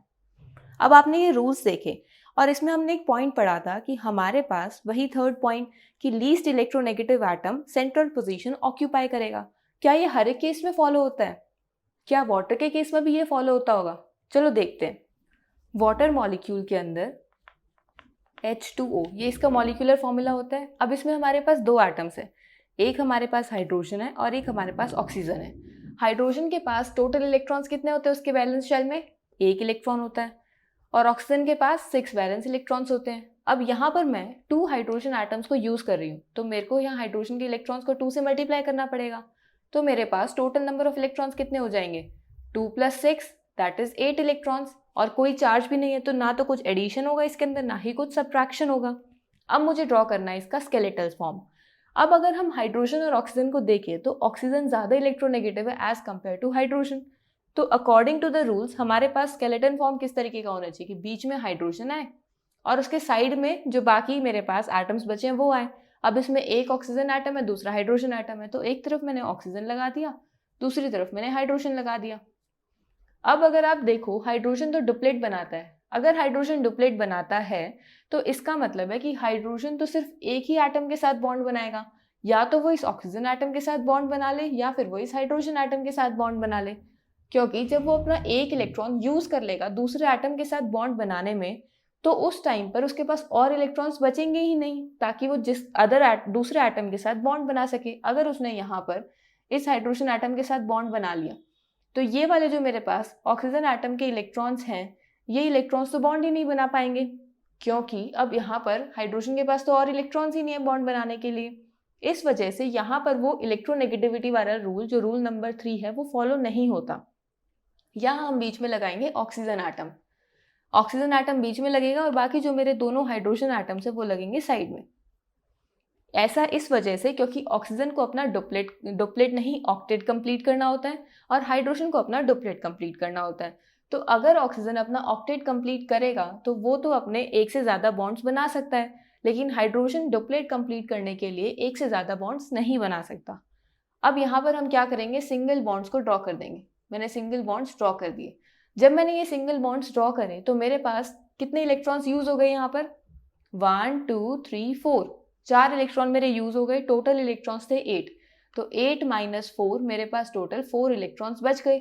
अब ये जो 4 इलेक्ट्रॉन्स बचे हैं इनको मैं किसी भी तरीके से अरेंज कर सकती हूँ। मैंने लेट से चारों के चारों इलेक्ट्रॉन्स को ऑक्सीजन के ऊपर अरेंज कर दिया। अब हम चेक करेंगे कि क्या इसमें सारे एटम्स का ऑक्टेट कंप्लीट है। सबसे पहले हाइड्रोजन से स्टार्ट करते हैं। हाइड्रोजन का हमें डुप्लेट चेक करना होता है, ध्यान रखना। तो हाइड्रोजन के केस में 1 2 2 इलेक्ट्रॉन्स है इसके पास, इसका डुप्लेट कंप्लीट है। ऐसे ही दूसरे वाले हाइड्रोजन का भी डुप्लेट कंप्लीट है। अब ऑक्सीजन का ऑक्टेट देखते हैं। ऑक्सीजन के पास कितने इलेक्ट्रॉन्स हैं? 1 2 3 4 5 6 7 एंड 8। दैट मीन्स हमारे पास ऑक्सीजन का भी ऑक्टेट कंप्लीट है। तो अगर मेरे पास यहाँ पर हाइड्रोजन का डुप्लेट कंप्लीट है, ऑक्सीजन का ऑक्टेट कंप्लीट है, तो मतलब ये स्ट्रक्चर ठीक है। तो हमारे पास जो वाटर का ल्यूइस स्ट्रक्चर होता है वो यही स्ट्रक्चर होता है। So the Lewis dot structure for water molecule is this. और अगर हम इस मॉलिक्यूल को शेयरिंग से शो करें, जो हम पहले हाइड्रोजन, ऑक्सीजन और नाइट्रोजन मॉलिक्यूल्स में मैंने दिखाया था ना आपको, तो वो कैसे करेंगे? देखो, ऑक्सीजन के पास टोटल कितने इलेक्ट्रॉन? 6 इलेक्ट्रॉन्स, 1 2 3 4 5 6। और हाइड्रोजन के पास कितने इलेक्ट्रॉन? 1। ऐसे ही इस हाइड्रोजन के पास भी 1 इलेक्ट्रॉन। अगर हाइड्रोजन के पास एक एक इलेक्ट्रॉन है तो उसे शेयर करने के लिए कितने इलेक्ट्रॉन्स की रिक्वायरमेंट है? सिर्फ एक इलेक्ट्रॉन की रिक्वायरमेंट है, तभी उसका डुप्लेट कंप्लीट होगा। तो यहाँ से हाइड्रोजन ने एक इलेक्ट्रॉन इसके साथ शेयर कर लिया। सिमिलरली इस हाइड्रोजन ने भी ये इलेक्ट्रॉन इसके साथ शेयर कर लिया। अब मेरे पास बच गया ऑक्सीजन। ऑक्सीजन को भी तो बॉन्ड बनाना है ना, तो ऑक्सीजन क्या करेगा, उसको तो 2 इलेक्ट्रॉन्स की शेयरिंग की रिक्वायरमेंट है, तो वो क्या करेगा, यहाँ पर ऐसे इसके साथ शेयरिंग शो करेगा। यानी मेरे पास जो मॉलिक्यूल बनेगा वो ऐसा बनेगा, और बस फिर बीच में बॉन्ड्स लगाने हैं, मैंने यहाँ बॉन्ड्स लगा दिए और ये मेरे पास हाइड्रोजन का मॉलिक्यूल बन गया, बिल्कुल ऐसा ही जैसे हमने अभी कैलकुलेट करके मतलब बनाकर दिखाया था। और ये बाकी बचे हुए इलेक्ट्रॉन्स 1 2 3 4, 4 इलेक्ट्रॉन्स बचे 1 2 3 4। अब इस वाटर मॉलिक्यूल के स्ट्रक्चर को देख के आप सबके दिमाग में एक क्वेश्चन आ रहा होगा कि क्या वाटर मॉलिक्यूल हमेशा बेंड शेप में ही बनेगा, इसको हम स्ट्रेट नहीं बना सकते? बिल्कुल स्ट्रेट बना सकते हो, क्योंकि आप सब सोच रहे होंगे कि जो शेयरिंग हम इलेक्ट्रॉन्स की कर रहे हैं ये बेंड की जगह स्ट्रेट में भी तो कर सकते हैं। आप इसको किसी भी तरीके से रिप्रेजेंट कर सकते हो, आप इसे बेंड फॉर्म में भी रिप्रेजेंट कर सकते हो, स्ट्रेट फॉर्म में भी रिप्रेजेंट कर सकते हो, क्योंकि ल्यूइस हमें शेप का कंसेप्ट नहीं बताता। शेप का कंसेप्ट बताने के लिए हमारे पास फर्दर और थ्योरीज हैं, तो ये हमारी लिमिटेशन है ल्यूइस थ्योरी की। इस वजह से हम वाटर मॉलिक्यूल या कोई और भी मॉलिक्यूल है, ज़रूरी नहीं है आपको उसे बेंट फॉर्म या स्ट्रेट फॉर्म में दिखाना है, आप उसको कैसे भी एटम्स को प्लेस करके बस एक करेक्ट शेयरिंग दिखानी है आपको उन एटम्स की। अब ये तो देख लिया कि हम स्टेप बाय स्टेप कैसे फॉर्म करेंगे, लेकिन अगर आप इतने स्टेप बाय स्टेप एग्जाम में सॉल्व करने लगे, ये ठीक है सब्जेक्टिव पेपर सॉल्व करने में हेल्प करेगा, लेकिन जब आपके पास कुछ ऑब्जेक्टिव क्वेश्चंस आते हैं तो उस टाइम पर आपको सिर्फ आंसर चाहिए होता है, और आंसर सॉल्व करने के लिए ऐसे 2 पेज की एक्सप्लेनेशन तो ईजी नहीं है ना। तो हम इसको थोड़े शॉर्ट फॉर्म तरीके से एक्सप्लेन करने की कोशिश करते हैं, बनाने की कोशिश करते हैं कि कैसे एक्सप्लेन करें, कैसे बनाएं। तो इसके लिए हम एग्जाम्पल ले लेते हैं CO2 का। अब CO2 के अंदर हमें पता है कि कार्बन और ऑक्सीजन 2 एटम्स हैं, जिसमें कार्बन के पास टोटल 4 वैलेंस इलेक्ट्रॉन्स हैं और ऑक्सीजन के पास टोटल 6 वैलेंस इलेक्ट्रॉन्स हैं। तो इसका मैं सबसे पहले एक स्केलेटल डायग्राम, डायरेक्ट हम स्केलेटल डायग्राम ड्रॉ करेंगे। कार्बन, ऑक्सीजन और ऑक्सीजन। यहाँ कार्बन बीच में क्यों है, क्योंकि कार्बन मेरे पास लेस इलेक्ट्रोनेगेटिव है एज कंपेयर टू ऑक्सीजन। अब सबसे पहले इसके जो वैलेंस शेल इलेक्ट्रॉन्स है ना, उनको अरेंज कर दो।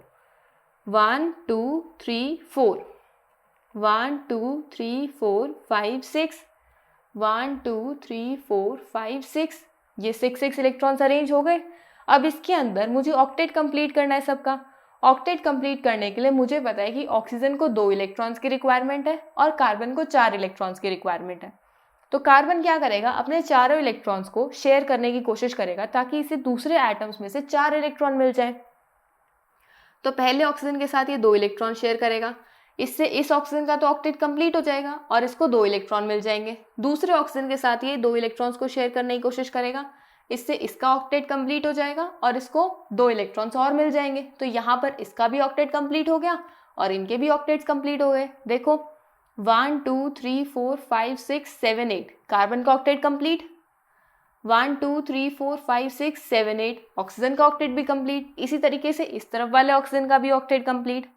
अब हम कोई दूसरा मॉलिक्यूल देखते हैं, जैसे नाइट्रोजन N2। अब नाइट्रोजन के अंदर हमारे पास सिर्फ एक ही एलिमेंट है नाइट्रोजन, जिसके पास वैलेंस शेल में 5 इलेक्ट्रॉन होते हैं। 5 इलेक्ट्रॉन्स होने का क्या मतलब है कि अगर मुझे इसका ऑक्टेट कंप्लीट करना है तो इसे या तो 3 इलेक्ट्रॉन्स गेन करने पड़ेंगे या पांचों के पांचों लूज करने पड़ेंगे। तो ये क्या करेगा, 3 इलेक्ट्रॉन शेयर कर लेगा। शेयर कैसे करेगा, नाइट्रोजन नाइट्रोजन, 2 एटम्स है मेरे पास, 1 2 3 4 5, 1 2 3 4 5, क्योंकि इसे 3 एटम्स की शेयरिंग, 3 इलेक्ट्रॉन्स की शेयरिंग करनी है, तो मैंने तीनों एक तरफ बना दिए। अब यहाँ पर क्या हो रहा है, 2 एटम्स के बीच में 3 पेयर ऑफ इलेक्ट्रॉन्स की शेयरिंग हो रही है। जब 3 पेयर ऑफ इलेक्ट्रॉन्स की शेयरिंग होगी तो हम इसे क्या बोलेंगे, ट्रिपल बॉन्ड।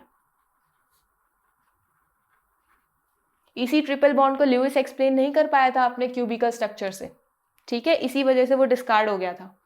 नेक्स्ट हम एग्जांपल ले लेते हैं C2H4। थोड़े बड़े बड़े मॉलिक्यूल्स भी देख लेते हैं। C2H4 के अंदर हमारे पास कार्बन है और हाइड्रोजन है। कार्बन के पास 4 वैलेंस इलेक्ट्रॉन्स होते हैं, हाइड्रोजन के पास 1 वैलेंस इलेक्ट्रॉन होता है। अब इसका जो मेरे पास स्केलेटल इमेज है, ये स्केलेटल इमेज थोड़ी सी ना इमेजिनरी होती है, आप लोगों को सोचनी पड़ेगी किस तरीके से ड्रॉ करें।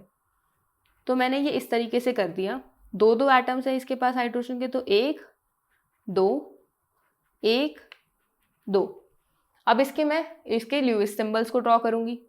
एक इलेक्ट्रॉन, 1 2 3 4, 1 2 3 4, 1 1।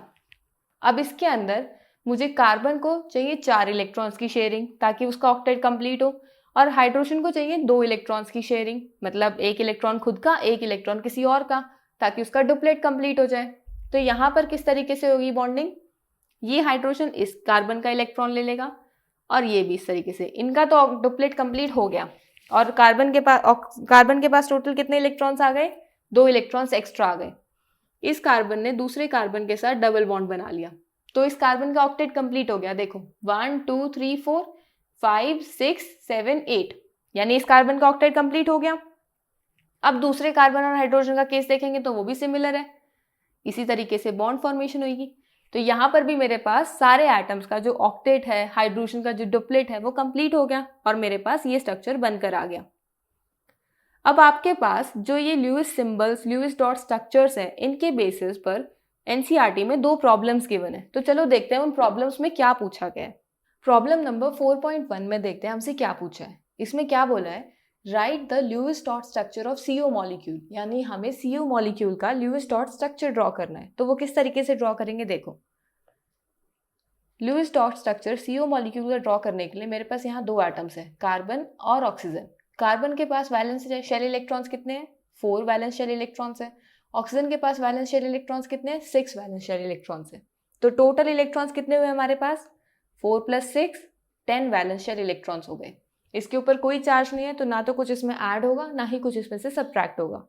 तो अब मैं इसका एक नॉर्मल स्केलेटल स्ट्रक्चर ड्रॉ करूंगी। अब यहाँ पर सिर्फ 2 एटम्स है, तो यहाँ कुछ इलेक्ट्रोनेगेटिविटी का हम नहीं देखेंगे।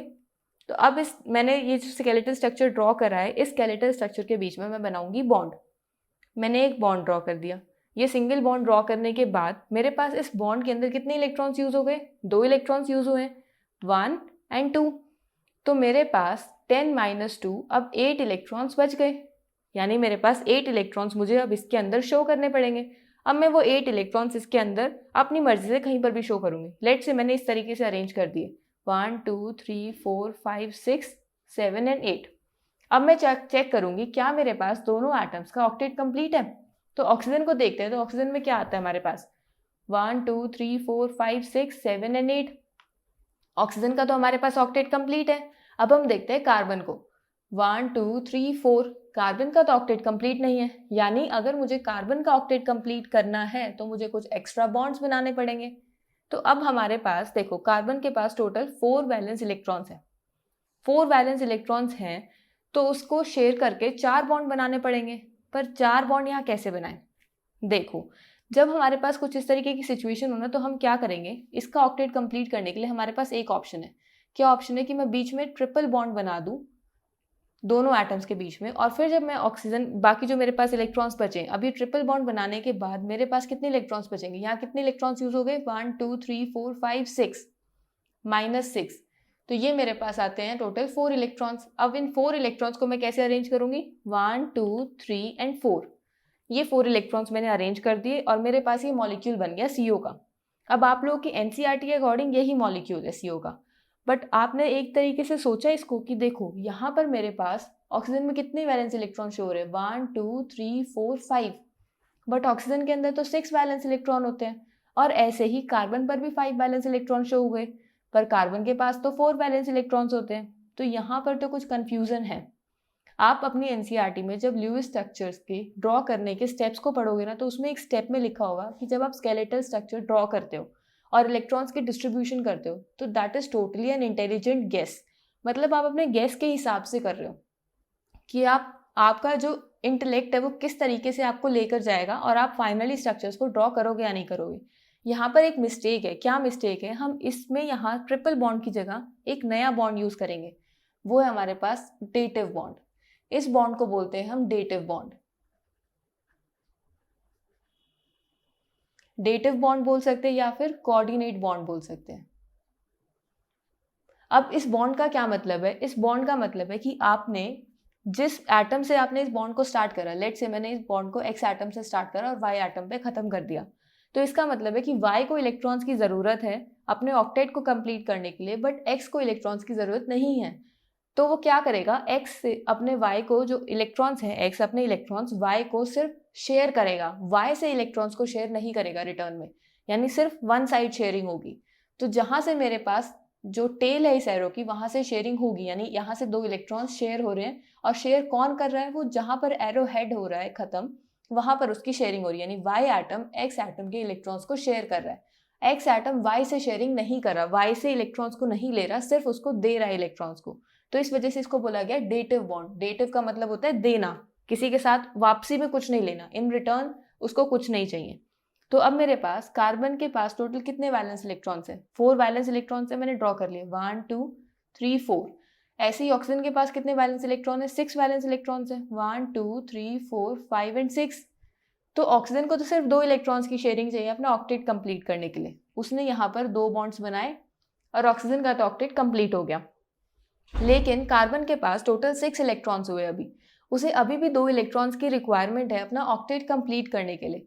तो यहाँ पर अगर उसे 2 इलेक्ट्रॉन्स की रिक्वायरमेंट है और अगर वो यहाँ से वापस 2 बॉन्ड्स बनाएगा ऑक्सीजन के साथ में, या फिर एक बॉन्ड बनाएगा ऑक्सीजन के साथ में, क्योंकि एक ही बॉन्ड से मुझे 2 इलेक्ट्रॉन्स की रिक्वायरमेंट है, तो वो जो बॉन्ड बनेगा उससे तो ऑक्सीजन के पास भी इलेक्ट्रॉन जाएगा, पर ऑक्सीजन को तो एक भी इलेक्ट्रॉन नहीं चाहिए। तो यहाँ पर मेरे पास एक डेटिव बॉन्ड आएगा, यानी यहाँ जो मेरे पास इलेक्ट्रॉन्स आएंगे वो ऐसे आएंगे 1 2। अब ऑक्सीजन के जो ये वाले 2 इलेक्ट्रॉन्स है, मैंने इस तरीके से शो कर दिए ताकि डेटिव बॉन्ड बनाने में आसानी हो। ये इधर बॉन्ड बन गया और ये वाले जो दोनों इलेक्ट्रॉन्स है ना, ये इधर डेटिव बॉन्ड के फॉर्म में शो हो रहे हैं। तो मेरे पास जो स्ट्रक्चर आएगा वो इस तरीके से आएगा, और इसी स्ट्रक्चर को एनसीईआरटी ने इस फॉर्म में रिप्रेजेंट करा है, मतलब उसने इस डेटिव बॉन्ड को सिंगल बॉन्ड में दिखा दिया है। ठीक है, अब हमारे पास नेक्स्ट प्रॉब्लम आती है, प्रॉब्लम नंबर 4.2। प्रॉब्लम नंबर 4.2 में हमसे क्या पूछा है, write the Lewis structure of nitrite ion NO2 negative, यानी अब आपको NO2 नेगेटिव का स्ट्रक्चर ड्रॉ करना है। तो NO2 नेगेटिव के अंदर हमारे पास 2 एटम्स हैं, एक नाइट्रोजन एटम है, दूसरा ऑक्सीजन एटम है। नाइट्रोजन के पास टोटल कितने इलेक्ट्रॉन्स होते हैं, वैलेंस शेल इलेक्ट्रॉन 5, और ऑक्सीजन के पास वैलेंस शेल इलेक्ट्रॉन्स कितने होते हैं 6। अब यहाँ पर मेरे पास 2 ऑक्सीजन एटम्स है, तो इसको मैं 2 से मल्टीप्लाई करूंगी, तो ओवरऑल मेरे पास टोटल कितने वैलेंस शेल इलेक्ट्रॉन्स आ गए, 5 + 12 दैट इज 17 इलेक्ट्रॉन्स। अब यहाँ पर मेरे पास -1 चार्ज है, -1 का क्या मतलब है, यहाँ पर मैं एक इलेक्ट्रॉन को ऐड करूंगी तो मेरे पास कितने इलेक्ट्रॉन्स आ जाएंगे, 18 इलेक्ट्रॉन्स। अब मुझे इसका एक स्केलेटल स्ट्रक्चर ड्रॉ करना है। स्केलेटल स्ट्रक्चर ड्रॉ करने के लिए मुझे इलेक्ट्रोनेगेटिविटी रूल देखना पड़ेगा। नाइट्रोजन और ऑक्सीजन में से ज़्यादा इलेक्ट्रोनेगेटिव कौन है, oxygen, that means nitrogen central position occupy करेगा। मैंने नाइट्रोजन को सेंट्रल पोजीशन दे दी और उसके दोनों तरफ ऑक्सीजन एटम्स को अरेंज कर दिया। अब मैं इनके बीच में लगाऊंगी सिंगल बॉन्ड, मैंने सिंगल बॉन्ड ड्रॉ कर दिया। अब मैं देखती हूँ कि यहाँ मेरे पास सिंगल बॉन्ड ड्रॉ करने से कितने इलेक्ट्रॉन्स यूज हो गए, 1 2 3 4, यानी मैंने 4 इलेक्ट्रॉन्स को यूज कर लिया यहाँ पर। तो मेरे पास कितने इलेक्ट्रॉन्स बच गए, 18 - 4 दैट इज 14 इलेक्ट्रॉन्स। अब मुझे इन 14 इलेक्ट्रॉन्स को इस मॉलिक्यूल के ऊपर डिस्ट्रीब्यूट करना है। अब ये डिस्ट्रीब्यूशन आप अपनी मर्जी से कैसे भी कर सकते हो, मैंने ऐसे डिस्ट्रीब्यूट कर दिया 1 2 3 4 5 6 7 8 9 10 11 12 13 14। अब आपको चेक करना है कि क्या मेरे पास सारे एटम्स का ऑक्टेट कंप्लीट है, और नेगेटिव चार्ज भी है तो आपने ओवरऑल एक नेगेटिव चार्ज भी शो कर दिया इस पे। अब सबसे पहले इस ऑक्सीजन एटम का ऑक्टेट चेक करेंगे, 1 2 3 4 5 6 7 एंड 8 इसका कंप्लीट है। ऐसे ही इस ऑक्सीजन एटम का भी कंप्लीट है। इस नाइट्रोजन एटम का देख लेते हैं, 1 2 3 4 5 6 इलेक्ट्रॉन्स, ऑक्टेट कंप्लीट नहीं है, मतलब ये स्ट्रक्चर करेक्ट नहीं है। हमें इसको ऑक्टेट कंप्लीट करके करेक्ट स्ट्रक्चर शो करना पड़ेगा। अब हमें पता है कि नाइट्रोजन के पास 5 बैलेंस शेल इलेक्ट्रॉन्स होते हैं, इसे 3 बॉन्ड्स और बनाने पड़ेंगे इसका मतलब अपना ऑक्टेट कंप्लीट करने के लिए। और आपके पास एटम कितने हैं, 2। अगर 2 एटम्स है, बॉन्ड्स बनाने हैं 3, तो इसका मतलब है किसी एक एटम के साथ डबल बॉन्ड बनेगा। अब आप वो किसी के साथ भी बना सकते हो, क्योंकि फिलहाल आपके पास दोनों तरफ क्या है, ऑक्सीजन एटम्स। तो आपने एक ऑक्सीजन एटम के साथ डबल बॉन्ड बना दिया, यानी यहाँ नाइट्रोजन, आपने इस ऑक्सीजन एटम के साथ लेट से डबल बॉन्ड बना दिया और इस ऑक्सीजन एटम के साथ सिंगल बॉन्ड बना दिया। अब इलेक्ट्रॉन्स की डिस्ट्रीब्यूशन करो। अगर 5 बैलेंस शेल इलेक्ट्रॉन्स नाइट्रोजन के पास हैं और उसमें से उसने 3 इलेक्ट्रॉन्स को यूज कर लिया, तो मैंने 2 इलेक्ट्रॉन्स शो कर दिए, टोटल 5 हो गए इसके पास। और ऑक्सीजन के पास 6 बैलेंस शेल इलेक्ट्रॉन्स होते हैं। अब मेरे पास एक नेगेटिव चार्ज भी है। नेगेटिव चार्ज किसके पास जाता है, इलेक्ट्रोनेगेटिव एटम के पास। नाइट्रोजन और ऑक्सीजन में से ज़्यादा इलेक्ट्रोनेगेटिव कौन है? ऑक्सीजन। तो मैंने इस ऑक्सीजन के ऊपर नेगेटिव चार्ज लगा दिया। अब यहाँ पर आप सोचोगे दूसरी तरफ भी तो है ऑक्सीजन, हमने इस पर क्यों नहीं लगाया? क्योंकि जब हम इलेक्ट्रॉन्स डिस्ट्रीब्यूट करेंगे ना तो यहाँ पर एक सिंगल इलेक्ट्रॉन बचेगा, तो सिंगल इलेक्ट्रॉन को हटाने के लिए मैंने नेगेटिव चार्ज इस पर लगा दिया। देखो कैसे, ऑक्सीजन के पास 6 वैलेंस इलेक्ट्रॉन्स होते हैं और यहाँ 2 इलेक्ट्रॉन्स उसने यूज़ कर लिए। अगर 2 यूज़ कर लिए तो उसके पास कितने इलेक्ट्रॉन्स और बच गए? 4 इलेक्ट्रॉन्स। तो मैं यहाँ पर 4 इलेक्ट्रॉन्स को ड्रॉ कर रही हूँ। यहाँ पर मैंने 4 इलेक्ट्रॉन्स ड्रॉ करे और जब मैं दूसरे ऑक्सीजन पर जाती हूँ, इस ऑक्सीजन एटम के पास 6 वैलेंस इलेक्ट्रॉन्स होते हैं, उसमें से एक उसने यूज़ कर लिया। एक यूज़ करने के बाद उसके पास टोटल कितने बचे? 5 वैलेंस इलेक्ट्रॉन्स। तो 5 उसने ड्रॉ करे, 1 2 3 4 एंड 5। अब यहाँ पर मेरे पास एक सिंगल इलेक्ट्रॉन बच रहा है। सिंगल इलेक्ट्रॉन को रिमूव करने के लिए, मतलब यहाँ पर भी मैं पेयरिंग करना चाहती हूँ, तो मैंने नेगेटिव चार्ज इस पर इंट्रोड्यूस करा, क्योंकि मेरे पास ऑलरेडी मॉलिक्यूल में एक नेगेटिव चार्ज था। तो वो जो नेगेटिव चार्ज मैंने इसके ऊपर लगाया, उससे एक इलेक्ट्रॉन की इंक्रीज हो गई इस ऑक्सीजन एटम के ऊपर, तो यहाँ पर एक इलेक्ट्रॉन एक्स्ट्रा आ गया। अब ज़रूरी नहीं है कि आपकी डबल बॉन्ड इधर ही लगाओ और नेगेटिव चार्ज इधर लगाओ, आप इस मॉलिक्यूल को इस तरीके से भी ड्रॉ कर सकते हो और इलेक्ट्रॉन्स को इसी तरीके से अरेंज कर दो फिर। यानी कि आप इस तरीके से इन स्ट्रक्चर्स को ड्रॉ कर सकते हो।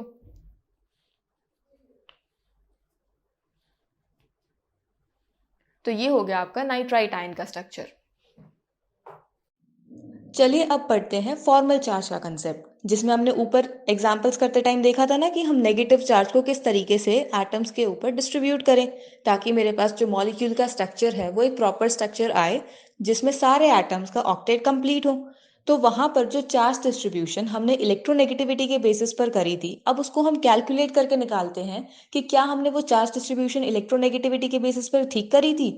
तो यहाँ से हमें फॉर्मल चार्ज से charge distribution on the atoms of a molecule पता लगता है कि किस एटम पर कितना चार्ज आएगा। अब हमारे पास नेक्स्ट टॉपिक आता है फॉर्मल चार्ज। फॉर्मल चार्ज क्या होता है? It is the difference between the number of valence electrons of that atom in free state and the number of electrons given to that element in Lewis structure. यानी कि हमें जो atom, जिस atom का हम फॉर्मल चार्ज कैलकुलेट कर रहे हैं, उस एटम के फ्री स्टेट में, यानी वो जिस फॉर्म में एग्जिस्ट करता है, उस टाइम पर उसके वैलेंस शेल में इलेक्ट्रॉन्स कितने होते हैं वो पता होना चाहिए। और जब वो एक ल्यूइस स्ट्रक्चर बना रहा है तो उस ल्यूइस स्ट्रक्चर की फॉर्मेशन के बाद उसके पास जो इलेक्ट्रॉन्स आए हैं, शेयरिंग से आए हैं या फिर उसके वो अनशेयर्ड इलेक्ट्रॉन्स हैं, वो कंसिडर करने हैं। यानी इन दोनों के इलेक्ट्रॉन्स का जो डिफरेंस है ना, वो फॉर्मल चार्ज आएगा। तो इसको समझते हैं कैसे। फॉर्मल चार्ज को मैं FC से रिप्रेजेंट कर रही हूँ। तो फॉर्मल चार्ज को मैं कैलकुलेट कैसे करूँगी? सबसे पहले तो मुझे number of valence shell electrons पता होने चाहिए। So total number of valence electrons in free state, यानी जिस फॉर्म में वो एग्जिस्ट करता है, पहले मुझे उस फॉर्म में वैलेंस इलेक्ट्रॉन्स पता होने चाहिए कितने हैं। उसके बाद मैं इसमें से सब्ट्रैक्ट करूंगी total number of non bonding electrons. Total number of non bonding electrons, यानी जो इलेक्ट्रॉन्स बॉन्डिंग में पार्टिसिपेट नहीं कर रहे हैं। फिर इसमें से मैं सब्ट्रैक्ट करूंगी half of total number of bonded electrons. Total number of bonded electrons. अब ये जो मेरे नॉन बॉन्डिंग इलेक्ट्रॉन्स हैं, इसको हम बोल सकते हैं अनशेयर्ड, यानी कि यहां मैं बात कर रही हूं अनशेयर्ड इलेक्ट्रॉन्स की, और यहां बॉन्डेड का मतलब है कि यहां मैं बात कर रही हूं शेयर्ड इलेक्ट्रॉन्स की। तो अब ये शेयर्ड इलेक्ट्रॉन्स, अनशेयर्ड इलेक्ट्रॉन्स क्या है, इसको हम एक एग्जाम्पल से समझते हैं। जैसे मान लो मैंने एग्जाम्पल ले लिया ओजोन का, O3। सबसे पहले इसका स्ट्रक्चर बनाते हैं। स्ट्रक्चर बनाने के लिए हमारे पास यहाँ पर ऑक्सीजन एटम है। ऑक्सीजन एटम के अंदर कितने वैलेंस इलेक्ट्रॉन्स होते हैं? 6। और टोटल ऑक्सीजन एटम्स यहाँ पर कितने हैं? टोटल ऑक्सीजन एटम्स यहाँ पर 3 हैं। तो जब हम टोटल वैलेंस शेल इलेक्ट्रॉन्स निकालेंगे तो वो कितने होंगे? 6 × 3 दैट इज 18। अब ये जो ओजोन का मतलब total number of valence shell electrons है ओजोन के अंदर, दैट इज 18 इलेक्ट्रॉन्स। हमारे पास, हम सबसे पहले ल्यूइस स्ट्रक्चर को ड्रॉ करेंगे ना, तो हमारे पास अगर 18 इलेक्ट्रॉन्स है, सबसे पहले हम क्या बनाएंगे? इसका स्केलेटल स्ट्रक्चर। ये मैंने इसका स्केलेटल स्ट्रक्चर बना दिया। इलेक्ट्रोनेगेटिव एटम कोई ऐसे हम ऐसा डिफाइन नहीं करेंगे इसके अंदर, क्योंकि तीनों के तीनों एलिमेंट्स हमारे सेम है। फिर सिंगल बॉन्ड, 6 इलेक्ट्रॉन शेड होते हैं इसके अंदर, 1 2 3 4 5 6 7 8 9 10 11 12 13 14 14 तो हो गए, 4 और बचे, 1 2 3 4। क्या ऑक्टेट कंप्लीट है सबका? 1 2 3 4 5 6, इसके तो 6 हैं, ऑक्टेट कंप्लीट नहीं है। इन दोनों का ऑक्टेट कंप्लीट है। इसका मतलब है कि यहाँ पर कुछ ना कुछ चेंज आएगा, स्ट्रक्चर ये नहीं है, तो स्ट्रक्चर को मुझे पहले ठीक करना पड़ेगा। तो स्ट्रक्चर ठीक करने के लिए मुझे पता है कि यहाँ पर इसके पास 6 वैलेंस इलेक्ट्रॉन्स होते हैं, इसके पास 6 और इसके पास 6। तो यहाँ पर मेरे पास क्या है, 6 वैलेंस इलेक्ट्रॉन्स है। 6 वैलेंस इलेक्ट्रॉन्स के अंदर यहाँ से मुझे 2 और इलेक्ट्रॉन्स चाहिए अपने कंप्लीट करने के लिए ऑक्टेट। तो उसने मान लो एक ऑक्सीजन के साथ 2 इलेक्ट्रॉन्स को शेयर कर लिया, दूसरे ऑक्सीजन के साथ क्या करेगा? अगर उसने एक ही ऑक्सीजन से दोनों इलेक्ट्रॉन्स को ले लिया तो दूसरे ऑक्सीजन के साथ तो बॉन्ड ही नहीं बना पाएगा। तो यहाँ पर हमारे पास वापस हमारा वो डेटिव बॉन्ड वाला कंसेप्ट आएगा। इसके अंदर क्या है हमारे पास, जैसे मैंने ये स्ट्रक्चर बनाया, अब हमें पता है कि ऑक्सीजन के अंदर टोटल 6 वैलेंस इलेक्ट्रॉन्स होते हैं। मैंने 6 इलेक्ट्रॉन्स ड्रॉ कर लिए हर एक ऑक्सीजन एटम के ऊपर। ये 6 वैलेंस इलेक्ट्रॉन्स मैंने ड्रॉ करे। एक वैलेंस इलेक्ट्रॉन के साथ मैंने जो 6 वाले हैं मैंने उनके साथ बॉन्ड बना लिया। ये यहां से हटा के यहां कंसीडर कर लेते हैं। अब दूसरे वाले के केस में क्या है, मेरे पास इस ऑक्सीजन को 2 इलेक्ट्रॉन्स की रिक्वायरमेंट है अपना ऑक्टेट कंप्लीट करने के लिए, बट यहाँ पर इस ऑक्सीजन को रिक्वायरमेंट नहीं है। तो ये क्या करेगा, सिर्फ और सिर्फ अपने इलेक्ट्रॉन्स को शेयर करेगा। दैट मीन्स एक डेटिव बॉन्ड बनाएगा दोनों ऑक्सीजन एटम्स के बीच में। तो यहाँ मेरे पास लुईस स्ट्रक्चर तो इस तरीके का बनेगा। अब मुझे हर एक ऑक्सीजन एटम के ऊपर फॉर्मल चार्ज कैलकुलेट करना है। तो फॉर्मल चार्ज कैलकुलेट करने के लिए लेट से मैंने इन ऑक्सीजन को अलग अलग नंबर कर लिया, 1 2 एंड 3। सबसे पहले ऑक्सीजन नंबर 1 के ऊपर कैलकुलेट करते हैं। Total number of valence shell electrons free state में कितने होते हैं इसके पास? 6 इलेक्ट्रॉन्स होते हैं वैलेंस शेल, तो 6 minus total number of non bonded electrons. अब मुझे इसके अंदर नॉन बॉन्डेड इलेक्ट्रॉन्स निकालने हैं। नॉन बॉन्डेड कौन से? जो शेयर नहीं करे गए। 1 2 3 4 नॉन बॉन्डेड इलेक्ट्रॉन्स होंगे, तो 4 नॉन बॉन्डेड इलेक्ट्रॉन्स हो गए, minus half of total bonded electrons. अब बॉन्डेड इलेक्ट्रॉन्स कितने इसमें? 1 2। अब ये जो बॉन्डेड इलेक्ट्रॉन्स है ना, ये सारे कंसिडर करने हैं, 3 4, क्योंकि यहां पर हमारे पास ये इसके साथ बॉन्ड करके शेयर कर रहा है ना इलेक्ट्रॉन्स को, तो हम ये सारे इलेक्ट्रॉन्स को कंसिडर करेंगे, सिर्फ इस ऑक्सीजन के कंसिडर नहीं करेंगे। तो हमारे पास क्या वैल्यू आती है, ये 0। तो इस ऑक्सीजन का हमारा फॉर्मल चार्ज है 0। अब ऑक्सीजन नंबर 2 पे चलते हैं। ऑक्सीजन नंबर 2 के अंदर क्या है मेरे पास, total number of valence shell electrons in free state कितने होते हैं? 6 minus total number of non bonded electrons. Non bonded electrons कौन से होंगे? अब इसके अंदर देखो, ये 2 इलेक्ट्रॉन्स तो बॉन्डिंग में पार्टिसिपेट कर रहे हैं और ये 2 इलेक्ट्रॉन्स शेयरिंग में पार्टिसिपेट कर रहे हैं, क्योंकि इसने शेयर करे हुए अपने दोनों इलेक्ट्रॉन्स। तो सिर्फ यही 2 इलेक्ट्रॉन्स बचे जो नॉन बॉन्डेड है मेरे पास, तो -2 minus half of bonded electrons. अब बॉन्डेड इलेक्ट्रॉन्स इसके पास कितने हैं? बॉन्डेड इलेक्ट्रॉन्स देखने के लिए देखो, 1 2 3 4, 4 तो ये हो गए, और 2 इलेक्ट्रॉन्स इसने यहां से इसने बॉन्ड करे हुए, ये दोनों बॉन्ड में तो पार्टिसिपेट कर रहे हैं ना इसके, बेशक इसने सामने से ना लियो, पर इसके इलेक्ट्रॉन्स तो बॉन्ड पार्टिसिपेट कर रहे हैं। तो 1 2 3 4 5 6।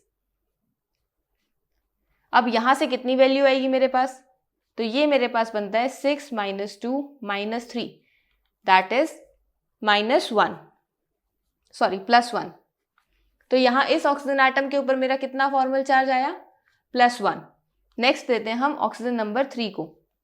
ऑक्सीजन नंबर 3 के ऊपर हमारे पास क्या है, देखो, number of total valence shell electrons in free state same है, वही 6 माइनस, अब इसके अंदर पूछा हुआ है number of non bonded electrons. Non bonded electrons कितने हैं? सारे इसके तो इलेक्ट्रॉन्स नॉन बॉन्डेड ही हैं, इसने तो बस शेयर ही तो करे सामने से। तो 1 2 3 4 5 6, 6 के 6 non bonded, -6 minus half of bonded. अब ये है तो एक बॉन्ड ही, और इस बॉन्ड पे टोटल कितने इलेक्ट्रॉन्स हैं? 2 इलेक्ट्रॉन्स हैं। तो हमारे पास यहां से क्या आ रहा है? 6 - 6 - 1, दैट इज -1। तो इस पर हमारे पास 0 फॉर्मल चार्ज है, इस पर हमारे पास +1 है और इस पर हमारे पास -1 है। तो अगर मैं इसको फॉर्मल चार्ज की फॉर्म में रिप्रेजेंट करूं तो किस तरीके से होगा, यहां पर हम लगाएंगे +1, देखो ऑक्सीजन ऑक्सीजन और ऑक्सीजन, डबल बॉन्ड, और ये डेटिव बॉन्ड था। अब इसके अंदर जब मैं इसके अंदर प्लस और माइनस फॉर्मल चार्ज लगा रही हूँ तो किस तरीके से होगा, यहाँ पर होगा प्लस और यहाँ होगा माइनस, क्योंकि +1 और -1 ही है। अब एक चीज का ध्यान रखो, यहाँ पर अगर +1 है तो यहाँ टोटल 6 इलेक्ट्रॉन्स थे, उसमें से 3 शेयर हो गए, 3 बचने चाहिए, लेकिन यहाँ पर मैं सिर्फ 2 ही रिप्रेजेंट करूंगी। क्यों? क्योंकि अब फॉर्मल चार्ज मैंने बना दिया तो मैं उस तरीके से अब डेटिव बॉन्ड की फॉर्म में इसे रिप्रेजेंट नहीं करूंगी।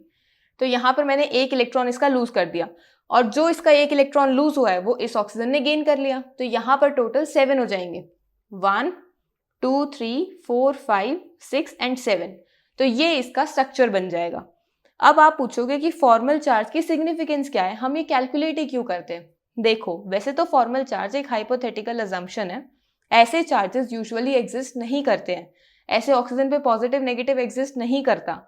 एक्चुअल में यहाँ पर डेटिव बॉन्ड होता है। बस ये इस तरीके इसलिए बताया जाता है क्योंकि जब हम फॉर्मल चार्जेस कैलकुलेट कर लेते हैं और उन फॉर्मल चार्जेस को अपने स्ट्रक्चर में रिप्रेजेंट करते हैं तो वो जो स्ट्रक्चर हमारा बनकर आता है, ये स्ट्रक्चर मेरा लोएस्ट एनर्जी का स्ट्रक्चर है अपने सारे ल्यूइस स्ट्रक्चर्स के अंदर।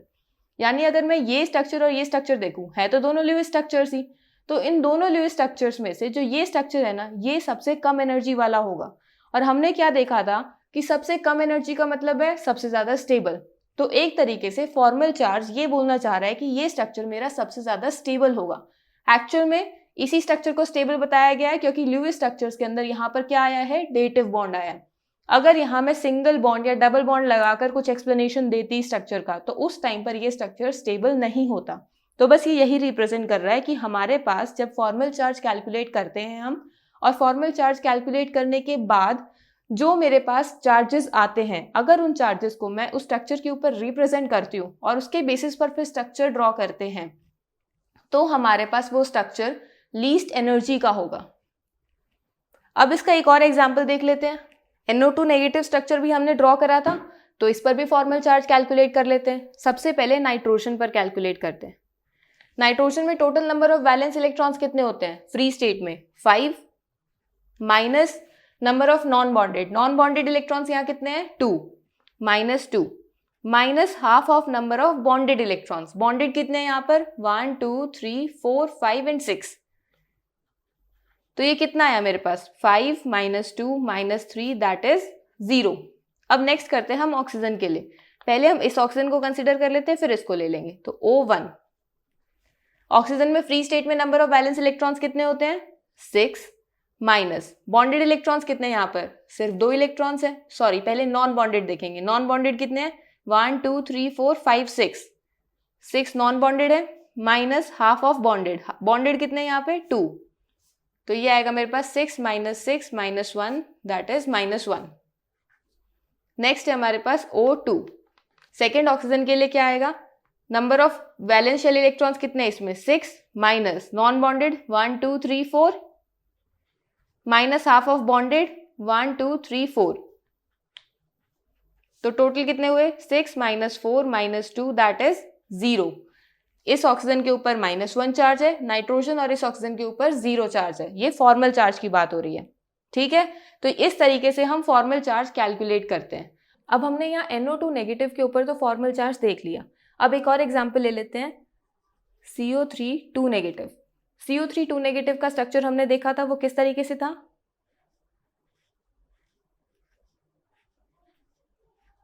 अभी हम इसका जो ओवरऑल चार्ज है वो बाहर ले लेते हैं, -2, यानी मैं ऑक्सीजन के ऊपर नेगेटिव चार्ज नहीं दिखा रही क्योंकि वो हम यहाँ फॉर्मल चार्ज से कैलकुलेट करेंगे।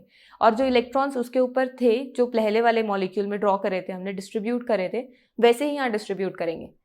1 2 3 4, 1 2 3 4 5 एंड 6, 1 2 3 4 5 एंड 6। तो इस ऑक्सीजन को हम 1 मार्क कर देते हैं, इसको 2 और इसको 3। तो सबसे पहले स्टार्ट करते हैं कार्बन से। मुझे कार्बन का फॉर्मल चार्ज कैलकुलेट करना है। कार्बन के पास फ्री स्टेट में कितने इलेक्ट्रॉन्स होते हैं, valence electrons 4, minus number of non bonded electrons. Carbon के पास के यहाँ पे मुझे कोई नॉन बॉन्डेड इलेक्ट्रॉन दिख रहा है, नहीं, कोई नॉन बॉन्डेड इलेक्ट्रॉन नहीं दिख रहा। That means 4 - 0, minus half of bonded electrons. Bonded electrons यहाँ पर कितने हैं? 1 2 3 4 5 6 7 एंड 8। तो जब हम इसको कैलकुलेट करके निकालेंगे वो क्या आएगा? 4 माइनस 0 माइनस 4 दैट इज 0। तो कार्बन के ऊपर तो फॉर्मल चार्ज आया 0। अब हम देखते हैं ऑक्सीजन के ऊपर। सबसे पहले हम देखते हैं ऑक्सीजन नंबर 1 के ऊपर। ऑक्सीजन के फ्री स्टेट में कितने इलेक्ट्रॉन्स होते हैं? वैलेंस इलेक्ट्रॉन 6 वैलेंस इलेक्ट्रॉन्स होते हैं। 6 minus number of non bonded electrons. Non bonded electrons कितने इसके पास? 1 2 3 4 5 6, so minus 6 minus half of number of bonded electrons. Bonded electrons कितने? 1 2, तो यहाँ 2 लिखेंगे तो मेरे पास क्या वैल्यू आएगी? 6 माइनस 6 माइनस 1। ओवरऑल आएगा मेरे पास -1, यानी इस ऑक्सीजन के पास क्या आया? -1। फिर हम देखते हैं ऑक्सीजन नंबर 2।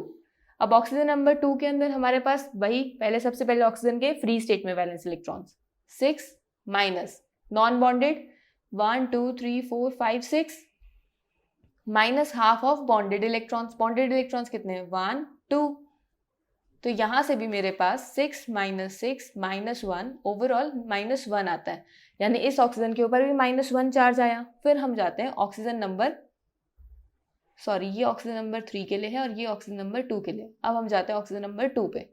ऑक्सीजन नंबर 2 में हमारे पास सबसे पहले ऑक्सीजन के valence shell electrons free state में 6 वैलेंस शेल इलेक्ट्रॉन माइनस इसके अंदर नॉन बॉन्डेड इलेक्ट्रॉन्स कितने हैं? 1 2 3 4 minus half of bonded electrons. Bonded electrons कितने हैं? 1 2 3 4। तो यहां मेरे पास क्या आएगा? 6 माइनस 4 माइनस 2 दैट इज 0। तो यहां से मुझे क्या पता लगा कि ऑक्सीजन नंबर 1 और ऑक्सीजन नंबर 3 पे -1 चार्ज है, और यही हमने उस लुईस स्ट्रक्चर में देखा था जो हमने इलेक्ट्रोनेगेटिविटी के बेसिस पर लगाया था। तो यहाँ पर हम फॉर्मल चार्ज से पता कर सकते हैं कि मेरे पास कौन से एटम के ऊपर नेगेटिव चार्ज आएगा। अब हमने ऑक्टेट रूल पढ़ा था। क्या ऑक्टेट रूल हर एक मॉलिक्यूल के ऊपर फॉलो होता होगा? ऐसा नहीं है। ऑक्टेट रूल की भी कुछ लिमिटेशंस हैं, तो देखते हैं उसकी क्या लिमिटेशंस रही है। तो सबसे फर्स्ट लिमिटेशन है हमारी incomplete octet of central atom. इस लिमिटेशन का क्या मतलब है कि हमारे पास कुछ ऐसे मॉलिक्यूल्स भी अवेलेबल हैं जिसमें सेंट्रल एटम का ऑक्टेट कंप्लीट नहीं है, पर उसके बावजूद भी वो मॉलिक्यूल्स एग्जिस्ट करते हैं, जैसे LiCl। अब इसके अंदर हमारे पास लिथियम का हमारा इलेक्ट्रॉनिक कन्फिग्रेशन क्या है? 2 1, और क्लोरीन की ऑक्सीडेशन इलेक्ट्रॉनिक कन्फिग्रेशन क्या है? 2 8 एंड 7। तो क्लोरीन को तो सिर्फ एक इलेक्ट्रॉन चाहिए शेयर करने के लिए, अपना ऑक्टेट कंप्लीट करने के लिए। उसने एक इलेक्ट्रॉन शेयर कर लिया, तो इससे क्लोरीन का तो ऑक्टेट कंप्लीट हो गया। लेकिन लिथियम को तो 7 इलेक्ट्रॉन्स चाहिए शेयर करने के लिए, तभी उसका ऑक्टेट कंप्लीट होगा। तो यहाँ पर मेरे पास लिथियम का ऑक्टेट कंप्लीट नहीं है, बट उसके बावजूद भी ये स्ट्रक्चर एग्जिस्ट करता है। इसी तरीके से बेरिलियम में BeH2 में हाइड्रोजन ने तो अपना डुप्लेट कंप्लीट कर रखे हैं, लेकिन बेरिलियम के पास 8 इलेक्ट्रॉन्स नहीं है उसके ऑक्टेट में। इसके पास कितने इलेक्ट्रॉन्स हैं? 1 2 3 एंड 4, 4 इलेक्ट्रॉन्स हैं। दैट मीन्स इसका भी ऑक्टेट कंप्लीट नहीं है, और उसके बावजूद भी ये स्ट्रक्चर एग्जिस्ट करता है। फिर आते हैं हम BCl3 पे। BCl3 के अंदर भी हमारे पास क्लोरीन के ऑक्टेट कंप्लीट है, क्योंकि इन सब ने एक एक इलेक्ट्रॉन शेयर करा हुआ है। लेकिन जब हम बोरॉन की बात करते हैं तो बोरॉन ने कितने इलेक्ट्रॉन शेयर करे हैं? 1 2 3 4 5 6। इसका ऑक्टेट अभी भी कंप्लीट नहीं है, इसको 2 और इलेक्ट्रॉन्स चाहिए अपना ऑक्टेट कंप्लीट करने के लिए। तो ये कुछ ऐसे मॉलिक्यूल्स हैं जिनका ऑक्टेट कंप्लीट ना होने के बावजूद भी वो एग्जिस्ट करते हैं। तो ये ऑक्टेट रूल की लिमिटेशन है। नेक्स्ट लिमिटेशन है ऑड इलेक्ट्रॉन मॉलिक्यूल्स।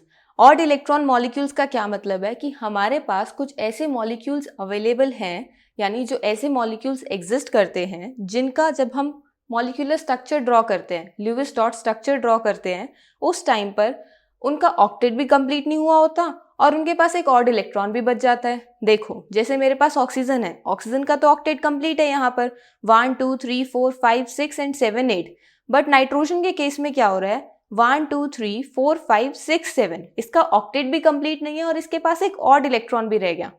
तो ये इसकी लिमिटेशन है कि ऑक्टेट रूल इस चीज को डिफाइन नहीं कर पाया था कि ये जो मेरे पास एक एक्स्ट्रा इलेक्ट्रॉन बच गया, इसको किस तरीके से यूज करें कि इसका ऑक्टेट भी कंप्लीट हो जाए और इसकी स्टेबिलिटी भी डिस्टर्ब ना हो। नेक्स्ट लिमिटेशन है हमारे पास द एक्सपैंडेड ऑक्टेट। इसका क्या मतलब है कि हमारे पास कुछ ऐसे मॉलिक्यूल्स भी हैं जिन मॉलिक्यूल्स का ऑक्टेट जो है वो रूल फॉलो नहीं हो रहा। मतलब ऑक्टेट रूल के अकॉर्डिंग 8 इलेक्ट्रॉन्स होने चाहिए आउटर मोस्ट शेल में, बट इनके पास 8 से ज्यादा इलेक्ट्रॉन्स हैं और उसके बाद भी ये मॉलिक्यूल्स एग्जिस्ट करते हैं, जैसे PF5 और SF6। इसमें क्या है, फ्लोरीन जितने भी एटम्स लगे हुए हैं इनका तो ऑक्टेट कंप्लीट है, बट जो मेरे पास सेंट्रल एटम फॉस्फोरस है इसके पास वैलेंस शेल इलेक्ट्रॉन 5 होते हैं। 5 होने के बाद इसे सिर्फ 3 ही और इलेक्ट्रॉन्स चाहिए थे, बट यहाँ पर इसने कितने बॉन्ड्स बना लिए, 5 बॉन्ड्स बना लिए, जिस वजह से इसने टोटल शेयर करके अपने पास 10 इलेक्ट्रॉन्स कर लिए, जो कि ऑक्टेट रूल को एक्सीड कर रहा है। तो उसके बावजूद भी ये स्ट्रक्चर एग्जिस्ट कर रहा है, तो ये इसकी लिमिटेशन है, इसको ऑक्टेट रूल डिफाइन या एक्सप्लेन नहीं कर पाया।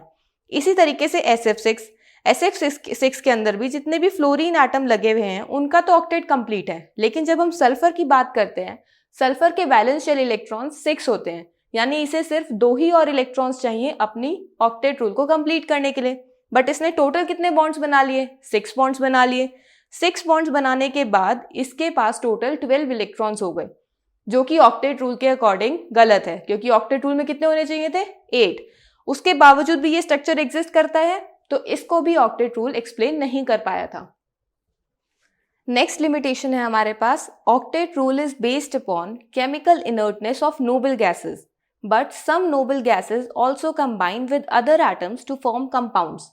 इस लाइन का क्या मतलब है, हमने ऑक्टेट रूल कैसे डिफाइन करा था, ऑक्टेट रूल में ये बोला था कि हमारे पास आउटर मोस्ट शेल यानी वैलेंस शेल में 8 इलेक्ट्रॉन्स होने चाहिए।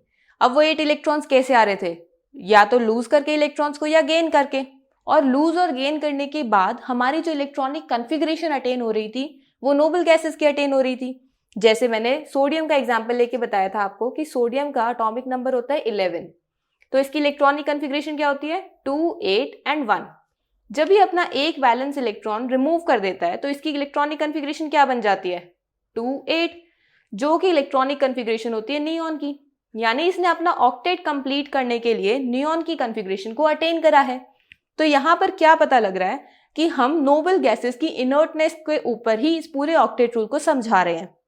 इनर्टनेस का मतलब क्या होता है कि वो किसी के साथ भी रिएक्ट नहीं करेंगे, किसी के साथ भी कंपाउंड नहीं बनाएंगे, पर उसके बावजूद भी हमें काफी नोबल गैसेस के कंपाउंड्स देखने को मिले। कैसे कैसे कंपाउंड देखने को मिले, जैसे XeF2, KrF2, XeOF2, ये कुछ ऐसे कंपाउंड्स हैं जो हमें नोबल गैसेस के कुछ और एटम्स के साथ कॉम्बिनेशन में मिले हैं, जो कि हमारे ऑक्टेट रूल के अकॉर्डिंग गलत है। नेक्स्ट लिमिटेशन क्या है हमारी, this theory does not account for shape and stability of molecule. इस लाइन का क्या मतलब है कि जो हमने ये थ्योरी पढ़ी है ऑक्टेट रूल, या फिर हम बोलते हैं कि कॉसेल ल्यूइस अप्रोच, ये ना हमारी मॉलिक्यूल के शेप और स्टेबिलिटी को एक्सप्लेन नहीं करता। कॉसेल ल्यूइस अप्रोच ने तो सिर्फ और सिर्फ केमिकल बॉन्ड को एक्सप्लेन करा था, और उसके बाद फिर हमने ऑक्टेट रूल स्टडी करा था। ऑक्टेट रूल हमारा शेप और स्टेबिलिटी ऑफ मॉलिक्यूल्स नहीं बताता कि मॉलिक्यूल किस शेप का होगा, कौन सा मॉलिक्यूल ज्यादा स्टेबल होगा, कौन सा कम स्टेबल होगा, ये सब चीजें ऑक्टेट रूल ने एक्सप्लेन नहीं करी थी। आज के लेक्चर में हमने क्या क्या पढ़ा, आज के लेक्चर में हमने सबसे पहले केमिकल बॉन्ड को देखा कि केमिकल बॉन्ड होता क्या है, फिर हमने देखा कि हमें कौन सी थ्योरीज पढ़नी है, और हमने सबसे पहले स्टार्ट किया कॉसेल ल्यूइस अप्रोच से। कॉसेल ल्यूइस अप्रोच को लेकर जाते हुए आगे की तरफ हमने ऑक्टेट रूल को स्टडी करा और कोवेलेंट बॉन्ड को स्टडी करा। हमने देखा था कि कॉसेल ने आयनिक बॉन्ड्स को एक्सप्लेन करने की कोशिश करी और ल्यूइस ने कोवेलेंट बॉन्ड्स को एक्सप्लेन करने की कोशिश करी, और ल्यूइस की स्टडी को फर्दर लैंगमर ने कंटिन्यू करा। अब यहाँ पर हमारी Kossel Lewis approach and octet rule खत्म होता है। अब हमारे पास बचता है आयनिक बॉन्ड को, हम जैसे हमने कॉसेल में तो एक्सप्लेन कर दिया कि आयनिक बॉन्ड एग्जिस्ट करता है, बट आयनिक बॉन्ड किस तरीके से एग्जिस्ट करता है वो भी पता होना चाहिए, वो हम नेक्स्ट लेक्चर में स्टडी करेंगे। आई होप आपको आज का लेक्चर समझ आया होगा। Thank you.